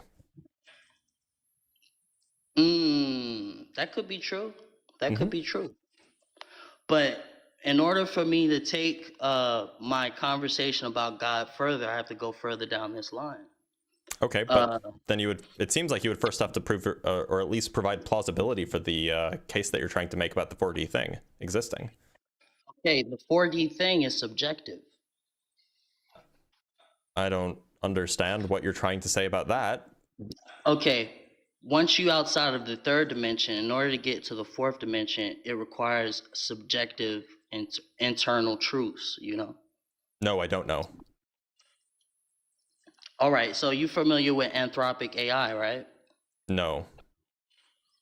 Well, they're modeling their AI to have consciousness, and they have something called four-dimensional latent space. Okay, And in cool. this four-dimensional latent space, they're modeling four-dimensional geometric patterns with large language models and Jungian archetypes. Okay, cool. Why should I care about any of that? Because this is supposed to be a representation of our conscious. You know, they're trying to emulate our conscious, and our conscious expands beyond 3 dimensions. Well, that's the claim anyway. Why should I believe it? I mean, I don't know. I don't know why you should believe it. Well, I mean, typically people believe things because they have reasons to believe them. Right. So what's the reason to believe this? The Jungian archetypes, right? Remember when I said you have to turn inward to get to the 4th dimension, right? Yeah, I remember that you said that, yeah. There's something called DMT space, right? I And don't in think this- that that's true. Okay, but in this DMT space, you have these same Jungian archetypes, and you have these complex geometric patterns. That's this definitely a thing that you said. Yeah, and this DMT comes from the pineal gland, which is in between the left and right hemispheres of the brain. Emotional damage. So it's like the archetypes are based in the collective unconscious. So when they're modeling quick question. AI, Ian Brown, am I saying your name right? Is it Ian or Ian or? It's Ian. Okay, Ian. How are you fond of Jordan Peterson? Yeah. Okay, I kind of figured. Why should I believe like any of this Jungian stuff? They're using it to create AI right now. They're modeling it after you. They're modeling it at least after that's your what they say. Right, after your multidimensional consciousness. That's a lot of words. Why should I believe any of it? It's like, okay, when we talk about God, a lot of people put God outside of themselves, right? They look at God as something external to who they are. Wait a minute, hold on. What God do you believe in? I believe in the I am. Okay, do you think that there is a being that is responsible for sustaining or creating the universe and is separate from it? No, I think it's all one organism. All one organism. But your consciousness is tied into this organism. You are interconnected with the universe itself in multiple dimensions. This is a load of barnacles. Look, bro, I don't know why I would believe any of this. This all seems like nonsense, to be honest. Yeah. Like, is there any reason that is there anything concrete that you can you know, connect to that would give me any reason to believe any of this? I'm trying to be as logical as I can be. You've given me nothing concrete though. It's abstract. Sometimes the things that matter are not the material things in life. You're a mathematician. You deal with the abstract all the time. You should know this. Yeah, but I'm like a formalist, so like I don't think that these things like actually exist. No, you got to know that these things exist. No, I don't think that they do. They like the guy earlier was saying that there's some type of thing before the Big Bang that structures the whole universe. That was the claim anyway, yeah. That would be the Platonic realm. Well, that's a claim that you could make, but actually in this case, no, you can't, because the Platonic realm kind of by construction doesn't have any causal power, so it can't do anything. Right, you're right. It doesn't have causal power, so it needs some type of will. But from a fourth dimension, its symmetry breaks. When the fourth dimension goes into the 3 dimension, its symmetry breaks. Can you tell me what symmetry breaking is? Okay, so when Plato was holding up the 3-dimensional cube, the 2-dimensional shadow was the loss of information and dimensionality. Seems like you're not telling me what symmetry breaking is. I just told you. When Plato, in the Plato's cave allegory, when they had the 3-dimensional cube and they projected the 2-dimensional shadow onto the cave wall, the 2-dimensional shadow lost dimensionality and information because it went from a 2-dimensional to a 3-dimensional which thing that you just said is symmetry breaking? All of it. So symmetry breaking is when a cube casts a shadow? Not just a cube casting a shadow. It could be any shape casting a shadow into a lower plane. So symmetry breaking is when something casts a shadow. Right, from a higher dimension. All right, hold on, y'all. I gotta write that down. Hold on. This is important. Symmetry breaking is when something casts a shadow from a higher dimension to a lower dimension.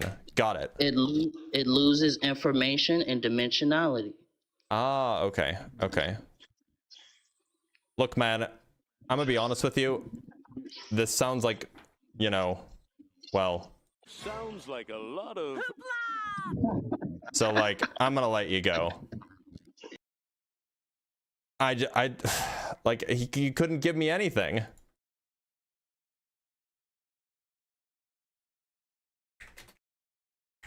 I don't know, man. Like, I don't know where we were going with that. All right, let's read a few super chats. From Vikanuk with the 279, the first one was just a joke. Oh, okay, I'm sorry about that. I misinterpreted it. It's really hard to, oh, I get it. Okay, it was this comment that was just a joke. I see, okay. I got you. I'm picking up what you're putting down. From Vikanuk again, thank you for the 7 Canuck bucks. I'm giving away my green fees to make up for my inability to type and circumvent the persistent issues of conveying sarcasm in El Forum Seriosa. Yeah, conveying sarcasm in super chats can be kind of tricky unless you put the /s. That definitely helps. From Tiny Hippo with the 70 ZAR, which is South African Rand, I believe. Tribes do still get killed off to this day. You can look up the man in the hole in 2022. A tribe in Brazil was wiped out by loggers, taking their tribe's culture and history with them.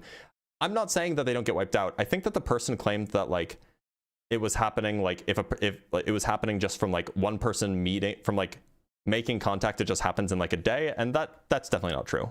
Like it definitely happens, but I think that the person was just exaggerating a bit. And from Skeet with the 5 Canuck bucks, we do not understand energy fully today. How do we create static energy by shuffling our feet? That's electromagnetism. That's super fully understood. It's actually a really good video topic though. I'm going to put that on the list of topics to make a video about. Static electricity generation by feet. Because that is, it is curious. It's well understood, but it is curious. From Gemini Rooster with the $10, I'm a mental health therapist. Jungian therapy is interesting and archetypes can be useful, but it's not evidence-based in the least and is generally shunned by mainstream psychology. Yeah, that was basically my understanding too. From Skeet with the 5 Canuck bucks, AI is a glorified encyclopedia that has no idea what the world was before 1995. That's so true though. It's like it woke up in 1995 and then just assumed that the world didn't exist before that. It's so funny. From Skeet again with the 2 Canuck bucks, mathematics are not philosophers. That's true. Dan O'Connell with the 279, this guy is calling from the 4th dimension. His audio wasn't that bad, was it? From Skeet with the 2 Canuck bucks, he is as insane as Descartes. Descartes wasn't insane, he was just thoughtful. I believe, and let me just double check because I think that I got a very, well, Josh sent me a very generous super chat. Says don't worry about reading it, so I'm not going to read it, but thank you so much, Josh. I do appreciate you. And from Aaron as well, with the $5 buy me a coffee, saying, love how you're hand-holding this guy through acceptance of determinism and the philosophical speedrun after that. Yeah, I mean, that was about an earlier conversation, but I do appreciate it regardless. Thank you so much, Aaron. Ron, and I just want to make sure I didn't miss any other ones. All right, let me double check something because I might have I have an appointment later this afternoon at 3:30. Okay, I can probably bring on another guest. So let's bring up another guest. Sounds like a load of hoopla. Actually, I just got a message. Oh, okay. All right, let us bring up, there was somebody who was, I feel like I've spoken with the missing piece before, right? Yeah, the missing hey, piece how's we've it going, spoken Blitz? before, right? Yeah, we have. How did it end? You remember? I don't know. We were talking. I don't remember how it ended, but we were talking. I was talking about like spirituality and consciousness and stuff, and I think you were pushing back on that. Okay. Yeah, I just, oh shoot. I just signed, don't you hate it when you accidentally sign out of a thing? Oh, I'm getting a phone call. I'm sorry. One moment.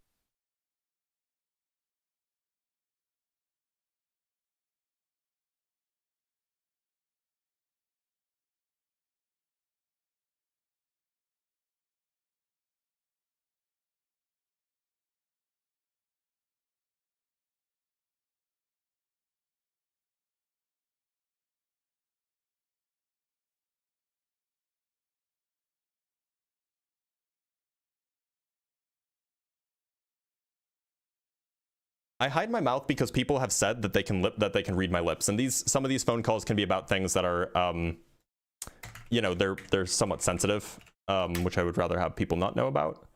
So that's why I cover my mouth. But anyway, so we were chatting about spirituality, you say? Yeah. Actually, if you're cool with it, I wanted to ask you. I have a criticism and kind of a question about the Big Bang, if you're open to that.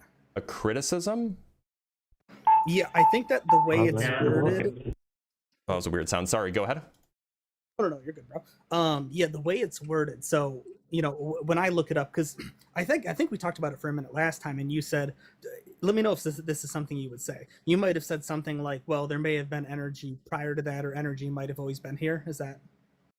Yeah, the point is that we don't really know whether or not the Big Bang was the beginning or not. But look, if we've spoken about this, like this isn't really on topic, and there are people who have been waiting that want to talk about the topic here.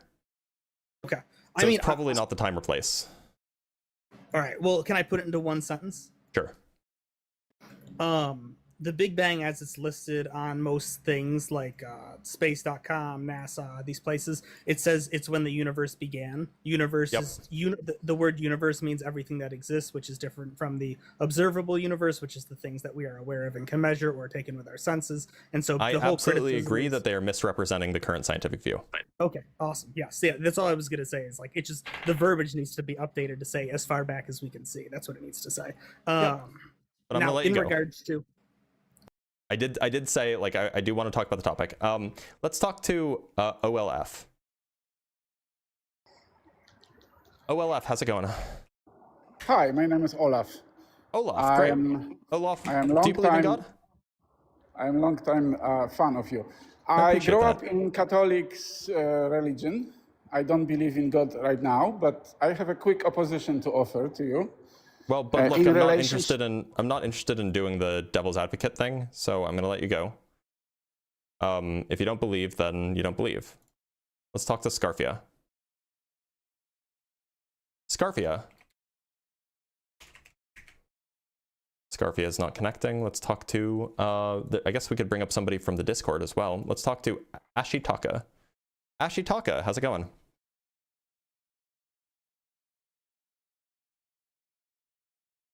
Ashitaka, you gotta unmute yourself. I can't do it for you.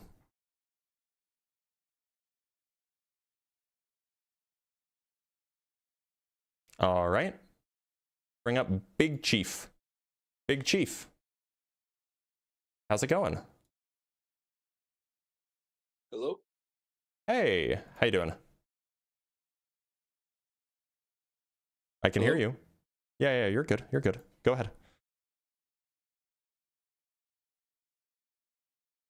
Can you hear me? I can hear you just fine. Big Chief, do you believe in God?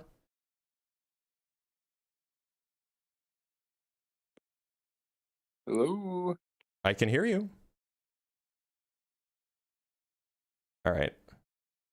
We'll let him figure that out. We'll bring up Ivan. Ivan, can you hear me? Yes. Great. Ivan, do you believe in God? Yes, I do. Okay. And which God would that be, just so I don't make the wrong assumption? Catholic. Sorry? Catholic. Catholic? Okay, you're Catholic. Why should I believe in the Catholic God? Because he is the one.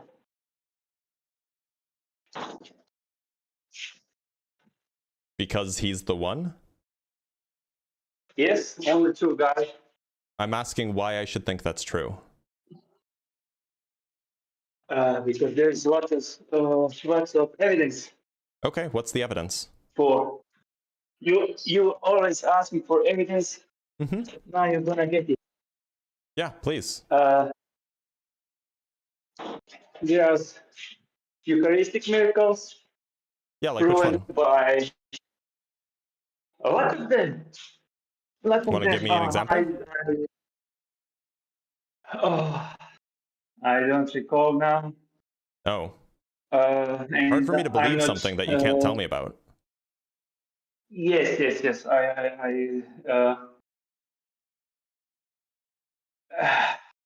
I'm always have problems with, to remember details, and I'm not prepared right for you. But I will do soon. That's for sure. Okay. Got anything else? I will give you names from scientists. They were atheists Names of who? like you, and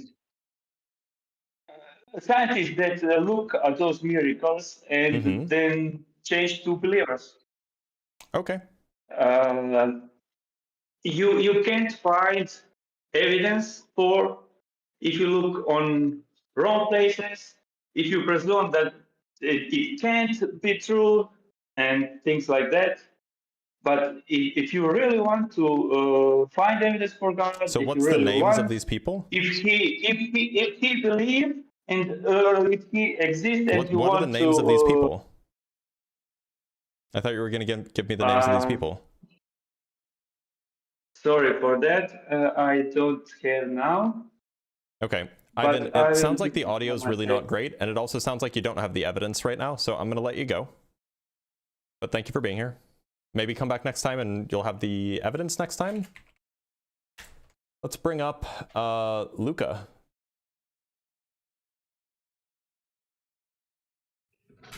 Luca, how's it going? Hello. How are you? Can you hear me? I can hear you just fine. Luca, do you believe in a god? Yeah, I do. Sorry, you cut out one more time? Luca? Luca? Sorry. Can you hear me? I can, yes. You're good. Yeah, I have to remove my headphones. They just died now. Sorry about that. You're fine. Yeah, I believe in a god. And which one would that be? It's mostly Christian, Catholic, but I'm not really into religion. It's more like the idea of the teachings or something like that. That's fine.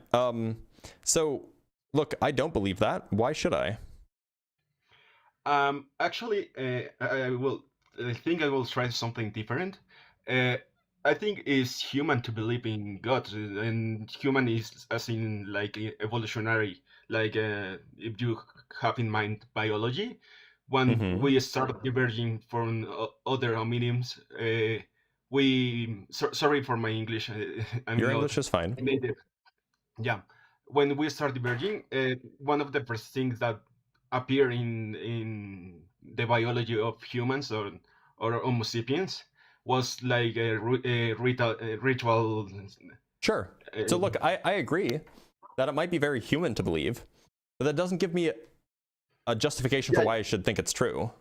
Yeah. No. Well, actually, I'm trying to go more like conviction to why is like positive for you or for anyone to believe in a god. Look, so I might agree that it may even be possible. Sorry, not possible. Positive. It may be like good for my well-being to believe in a god, but I struggle to believe things that I don't have good evidence to believe in. And because so unless you can offer me good evidence for this thing, I'm just gonna have a hard time believing it. Okay, no, I understand. I think I misread the question that like, can you convince me to believe in your God? I think it was more like if it gives you like something and it's something that gives you something positive, maybe it should maybe convince you. I think that my approach was like from that point of view, because I actually agree with you that there's no evidence, and actually I think like science and theology or beliefs have to be completely apart. That's fair. That is a respectable position. But so Luca, I'm gonna let you go then. But thanks for being here. Thank you. Take care. Can I ask you one question before? Yeah, sure. know that you works in physics. I actually doing my PhD in biology, but I'm trying to broaden my knowledge. So where can I find your work? Because you're a really good communicator. I don't make it public, if only because The people I talk I with completely sometimes understand. yeah. That said, Luca, if you want to join my Discord server and message me, I will send it to you. Okay, thank you. Have a great day. Take care. By the way, that privilege that I will send you, like my research stuff, that is restricted solely for other scholars. Only happens for other scholars. Sorry, guys. All right, let's bring up Nate. Nate, how's it going? Hey, what's going on, man? Not a whole lot. Nate, do you believe in a god? Yes, I do. And which god would that be? I'm Christian, just evangelical. Helpful. Okay, so why should I believe that God exists? Well, there's kind of two different routes you could go with this. One would be there is archaeological evidence that backs up the Bible. You could look at something like the Shroud of Turin that gives some pretty compelling evidence for a supernatural occurrence. But other than that, we can talk about that if you want, but you made it sound like there's a few things, so I figured I would just let you talk and tell us the few things. Well, do you know anything about the Shroud of Turin? Yeah, I know that it's a 13th century construction, which was confirmed by an archbishop at the time. So it just seems like we don't really have a good reason to think that it's like real. Yeah, well, thanks to the Catholic Church, it's really difficult for very many scholars to get their hands on it and do comprehensive studies, but from the ones who have had that opportunity. The claims are that it's basically like God took the first selfie. There's such a burst of energy in such a small amount of time that they can't reproduce the image that is on the shroud. It's got a lot of markings on it that would verify things from the Bible, like how his side was pierced. There's different types of, like, if after you're dead, there's certain things in your blood that are markers that this is post-mortem, blood. And but that's never been tested.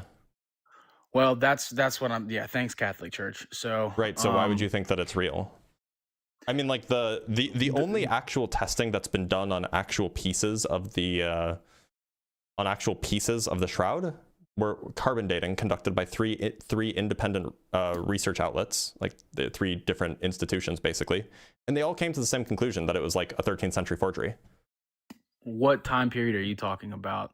Because when it was constructed, it was like, or maybe it may have been there was more 14th century. Recent studies done on it.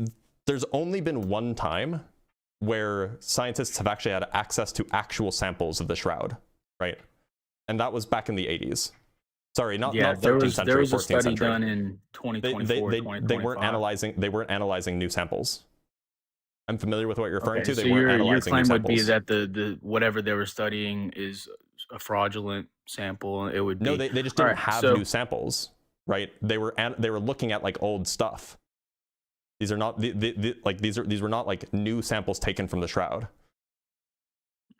Okay, but if it was part of the shroud, I mean, are you saying that that's not verifiable? What are you saying exactly? What I'm saying is that the people who ran those studies, as far as I remember, they actually didn't have the samples themselves with them. Those samples were destroyed with the original carbon dating sampling because that's how carbon dating works. It's destructive. You're just saying that there weren't new studies done. No, there were new analyses done. There were new analyses done. But it I wasn't don't think that done they were on new the samples. actual shroud. No, I don't think so. Okay. I mean, like, as far as that's my understanding, but I could double check that if you want. Yeah, that would be great to double check that, because that's been a big piece of evidence for me over the last since I've heard that 6, 10, 12 suffice months it ago, to say, whatever.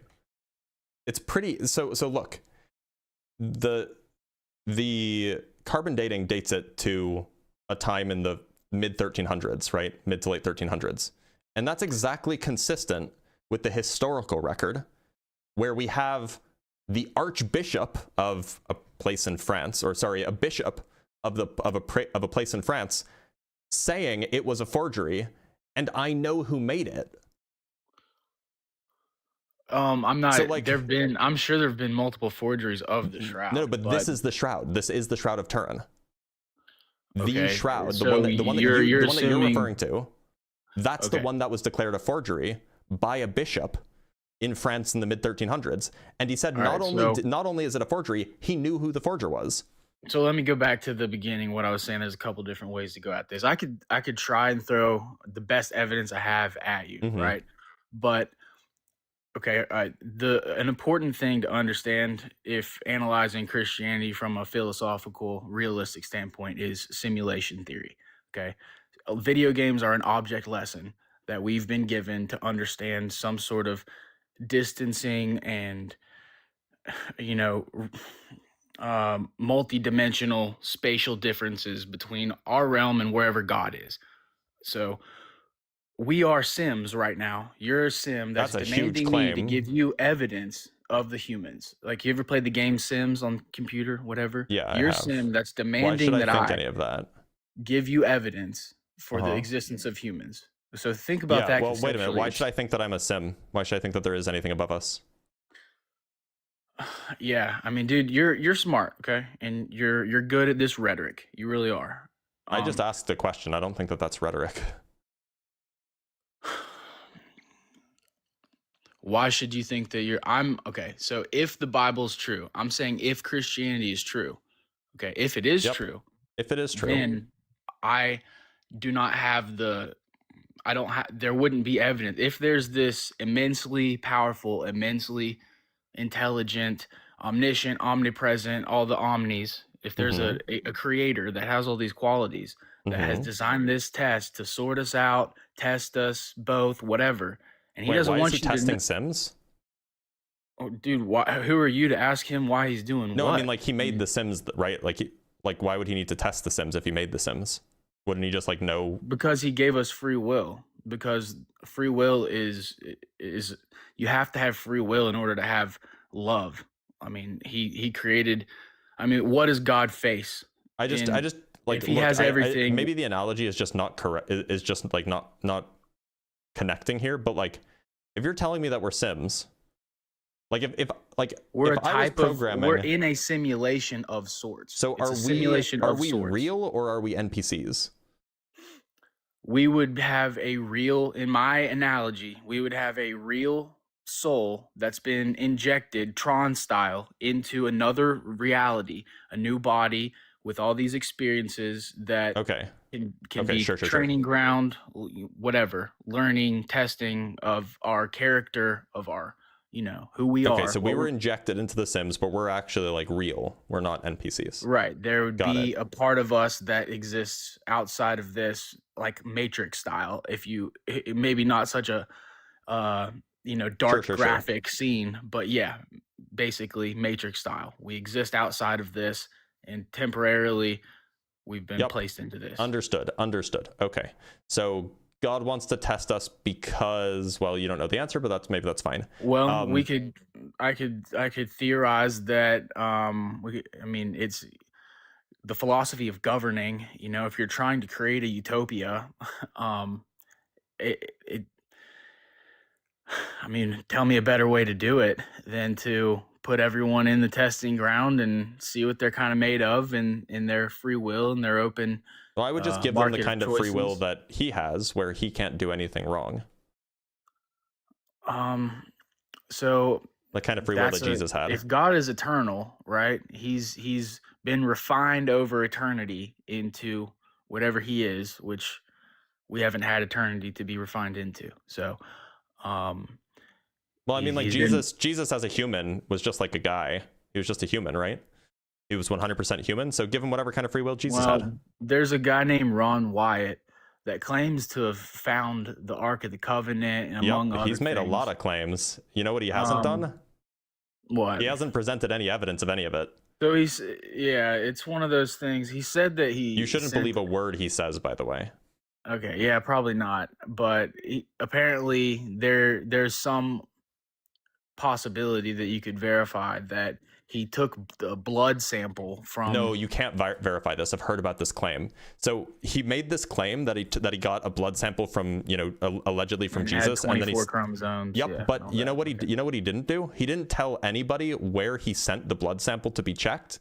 He didn't tell anybody where the like who was checking it. He didn't tell anybody where he found the blood sample. He didn't tell anybody anything. He just said, I got this, I found this blood sample. I sent it to a lab and they told me that it had 24 chromosomes or whatever. He didn't give us any information. My whole point of this is that, yeah, Jesus would be God's avatar, right? It's like he was God, but he got injected into this,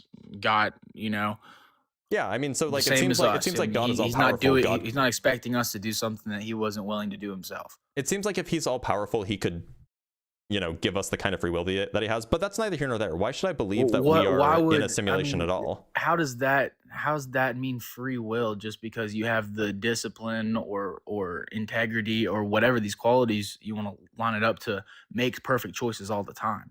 I mean, how does that? You think God has free will, right? Of course he has free will, Okay, but that's not what makes him perfect. His free will, it's not a different type of free will. Does God do free sin? will is free will. Does God make bad choices? No. Okay, God has free will, yet he doesn't make bad choices. Therefore, it's possible to have free will and not make bad choices. Yes. So God could give us that kind. He could make us perfect. He could make us robots. He doesn't. Is God a robot? What do you mean?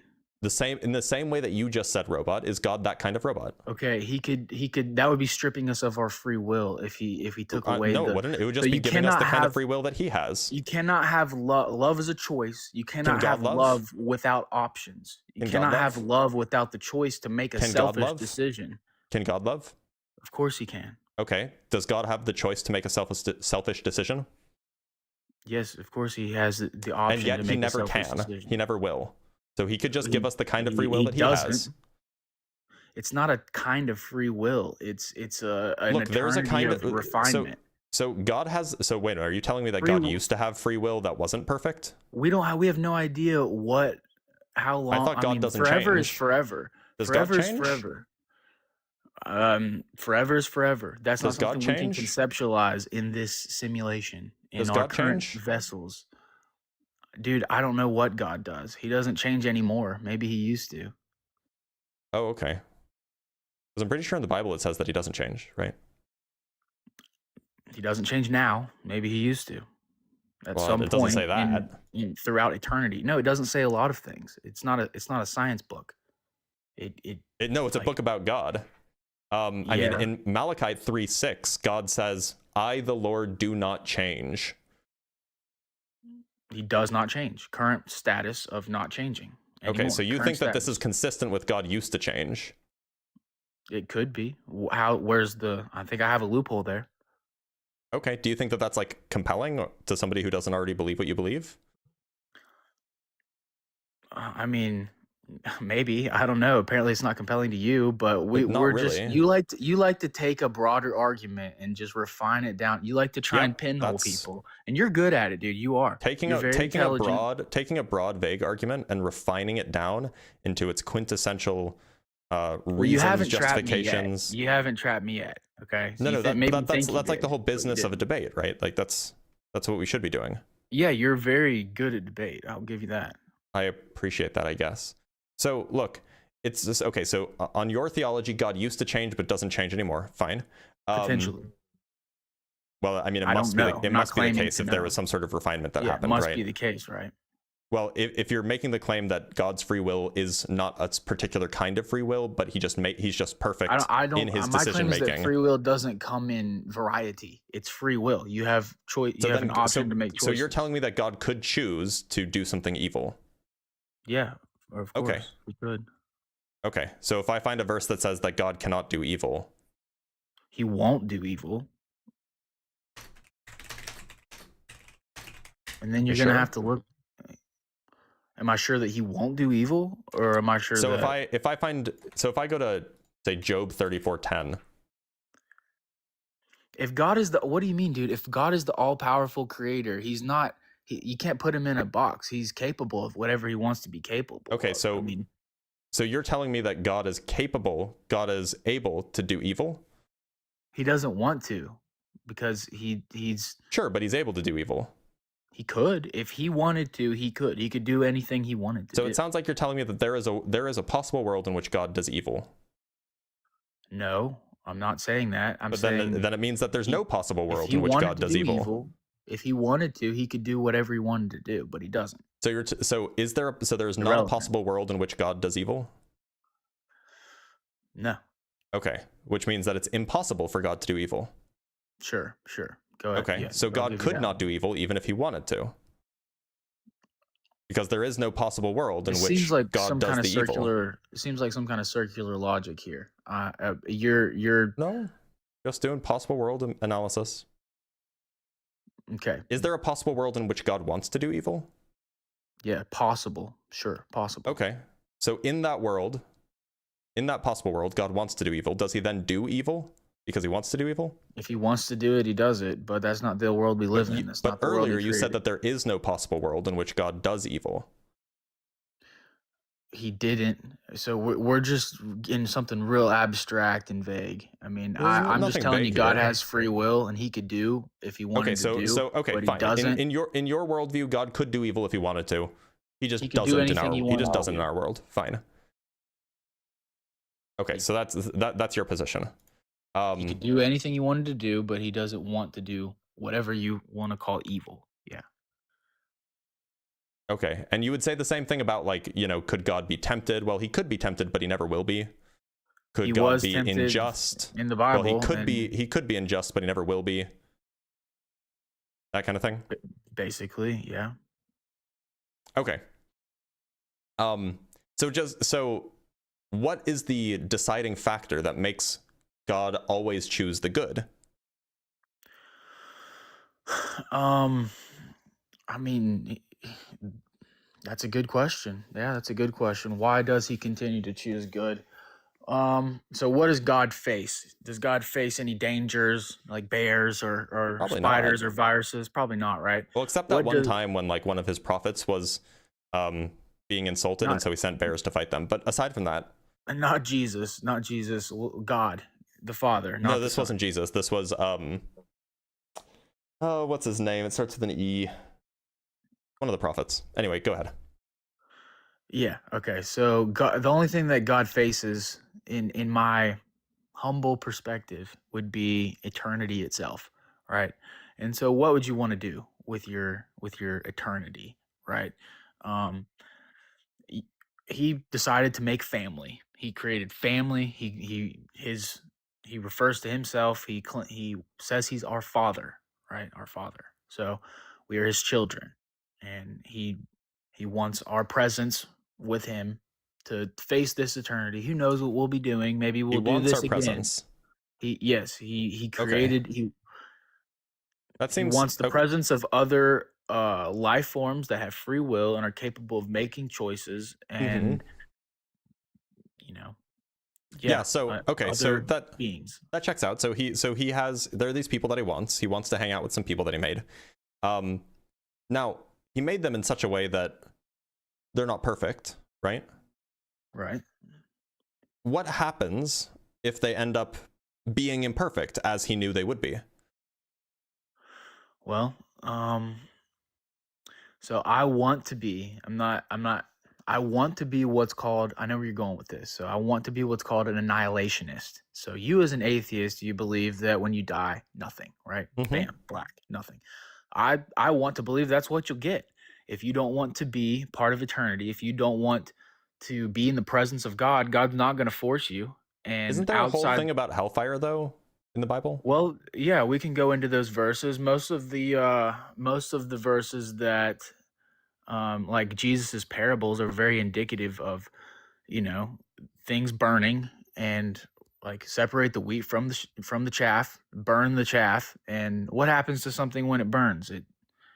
From dust you're made, to dust you shall return. It doesn't experience that burning forever. Maybe there's a place in some realm that has an eternally burning fire, and that's where your soul's going to go to get destroyed.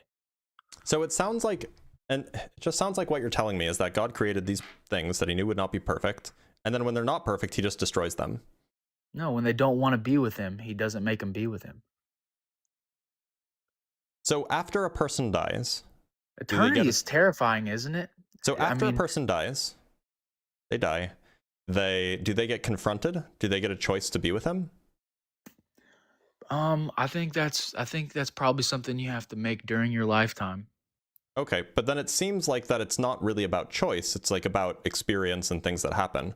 If you're not given any direct evidence, Well, then there's not really a God choice to be knows made. your God knows your heart. He knows Mhm. what evidence you've been. So here's an example I like to give.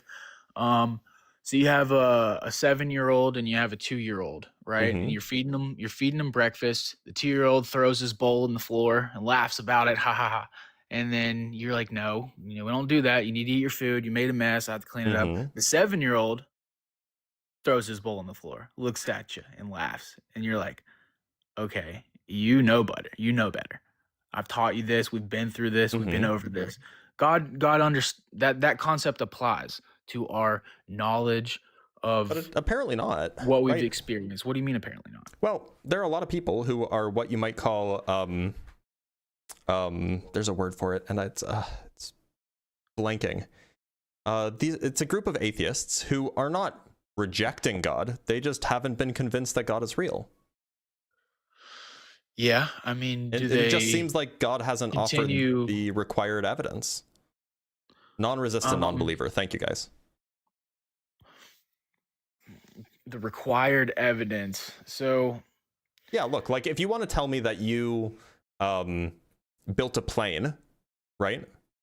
Well, like you're like a normal dude. So if you wanted to convince me of that, you'd have to like, give me something. Maybe like show me a video of like a, what's it called? Like a time lapse of you building the plane, or maybe show me your schematics, or maybe like, give me something. You have to give me some sort of evidence that, would convince me that you did build a plane. And similarly, if God wants to convince me that he exists, he knows exactly what it would take. So why hasn't he given it to me? I mean, maybe he will. Well, but there are people who die this way. There are people who end their lives as non-resistant non-believers. Yeah. And so why did God never give these people here's a concept that may not necessarily the thing be that they need to understand? Here's a concept that may not necessarily be in the Bible, but you can't prove that I'm real. You can't prove that I have a soul. You can't prove that you're not the only one here, and that all of this isn't just. I'm not the asking for proof. Matrix. I'm asking for evidence. I'm asking for the evidence that would convince me, right? Okay. So let me ask you this: do you want to believe at all? Is there any If part it's of you true, that absolutely. would want to have If it's true, eternity? absolutely. Really? Yeah. Okay. So I want to do you believe do what's any- true. Do you do any searching for evidence? What do you think this is? Yeah, you're touche, Bob. Yeah, good stuff. I've only been on here for a few minutes. I started with the Hindu guy, and I haven't heard anything very compelling yet either. But You and me yeah, both, brother. well, we're back to the beginning. I would love to give you more evidence. Have you ever read The Case for Christ? You ever read that book? No, I haven't. I've heard about it, and I've heard. Well, I would I've heard that highly it's recommend- I've heard that it's probably not worth my time.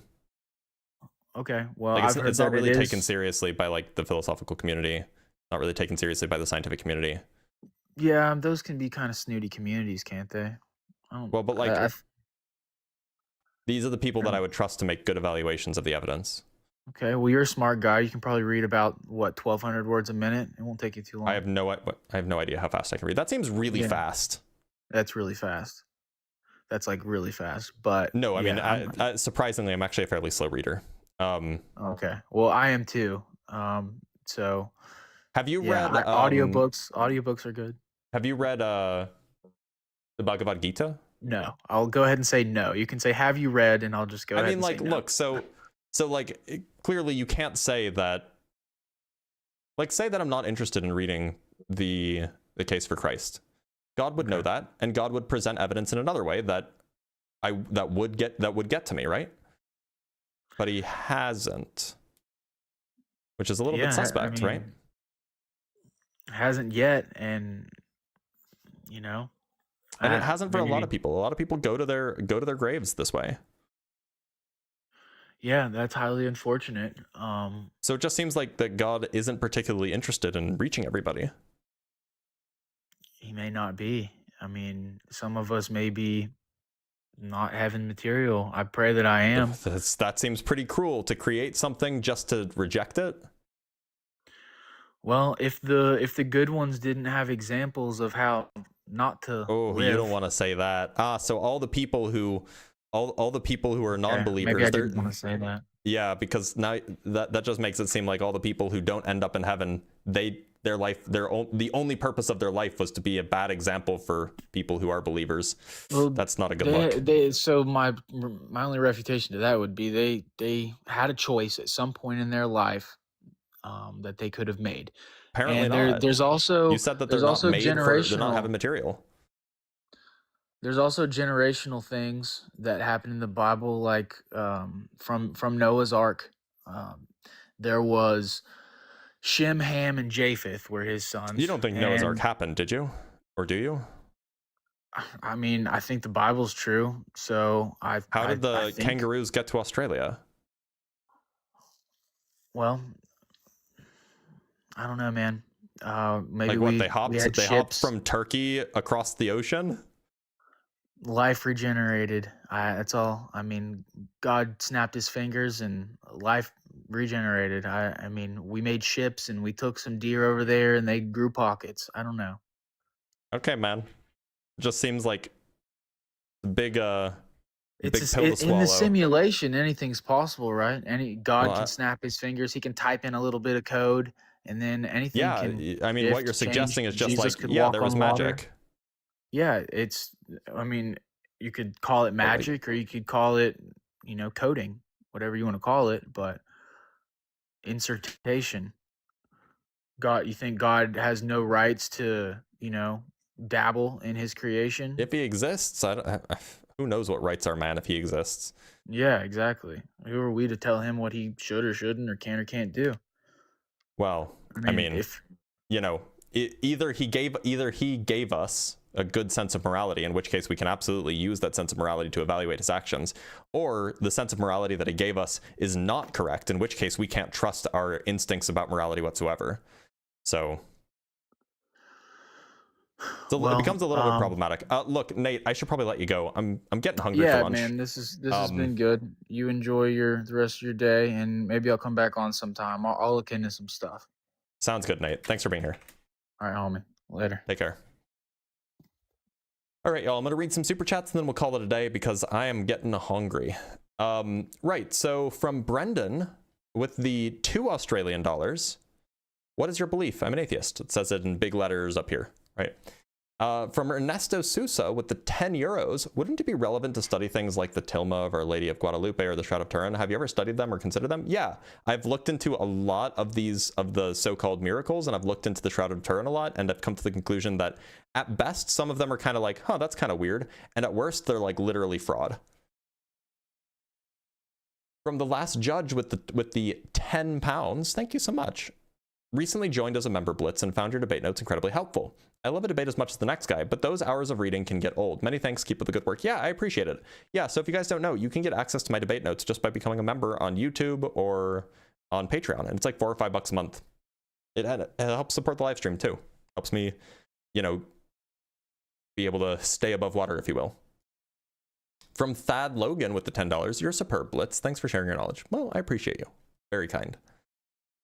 From Bob the Monitor with the $10, isn't the idea of a grand deceiver god putting all humanity in a false reality theologically devastating to Christians? God is not the author of confusion and all that. Well, I don't think that they would take it that it's like it's a false reality. They would take that it's just as real as this one. It's just, created or something. From Vincent Devachris, hope I pronounced that right. Thank you for the $20. Something comes from something. Cause and effect, the direct relationship between event and consequence. That's true for everything in our universe, including the universe itself. The universe equals effect. Well, something being true for everything in the universe does not automatically make it follow for the universe itself, by the way. Furthermore, you could make the exact same argument with the claim that something comes from, or that for every physical thing that happens, there is a physical cause for that thing, in which case you would come to the conclusion that the universe itself has a physical cause if you believe that the universe began to exist, which would contradict the view that you're making, that you're claiming here. And from Vincent again, saying with the $5, fallacy to say, well, what came before God because he's outside our universe? Use of our laws to explain that which is outside our universe is a fallacy. Well, use of laws that apply within the universe to apply to the whole universe is also a part whole fallacy. So From Literally Lou with the 10 Australian dollars. Appreciate you. I appreciate you too, Lou. From Dr. Fudge with the $2. Strobel is a joke. Nobody listens to him. Yeah, that's what I was trying to convey. From Too Fun with the 10 Canuck bucks. Big ups to you, Dr. Blitz. Love your work and dedication to truth. I do my best. And that's it. I'm just going to double check and make sure I don't have any any cash apps or anything along those lines. Looks like I didn't miss any. So guys, I may or may not be live tomorrow. It depends on if I can get things rescheduled for an appointment that I have. Again, lots of appointments in the coming weeks and months. So may or may not be live tomorrow. We'll see. But if not, then I'll probably see you on Sunday for an unapologetic extravaganza. So take care, everybody, and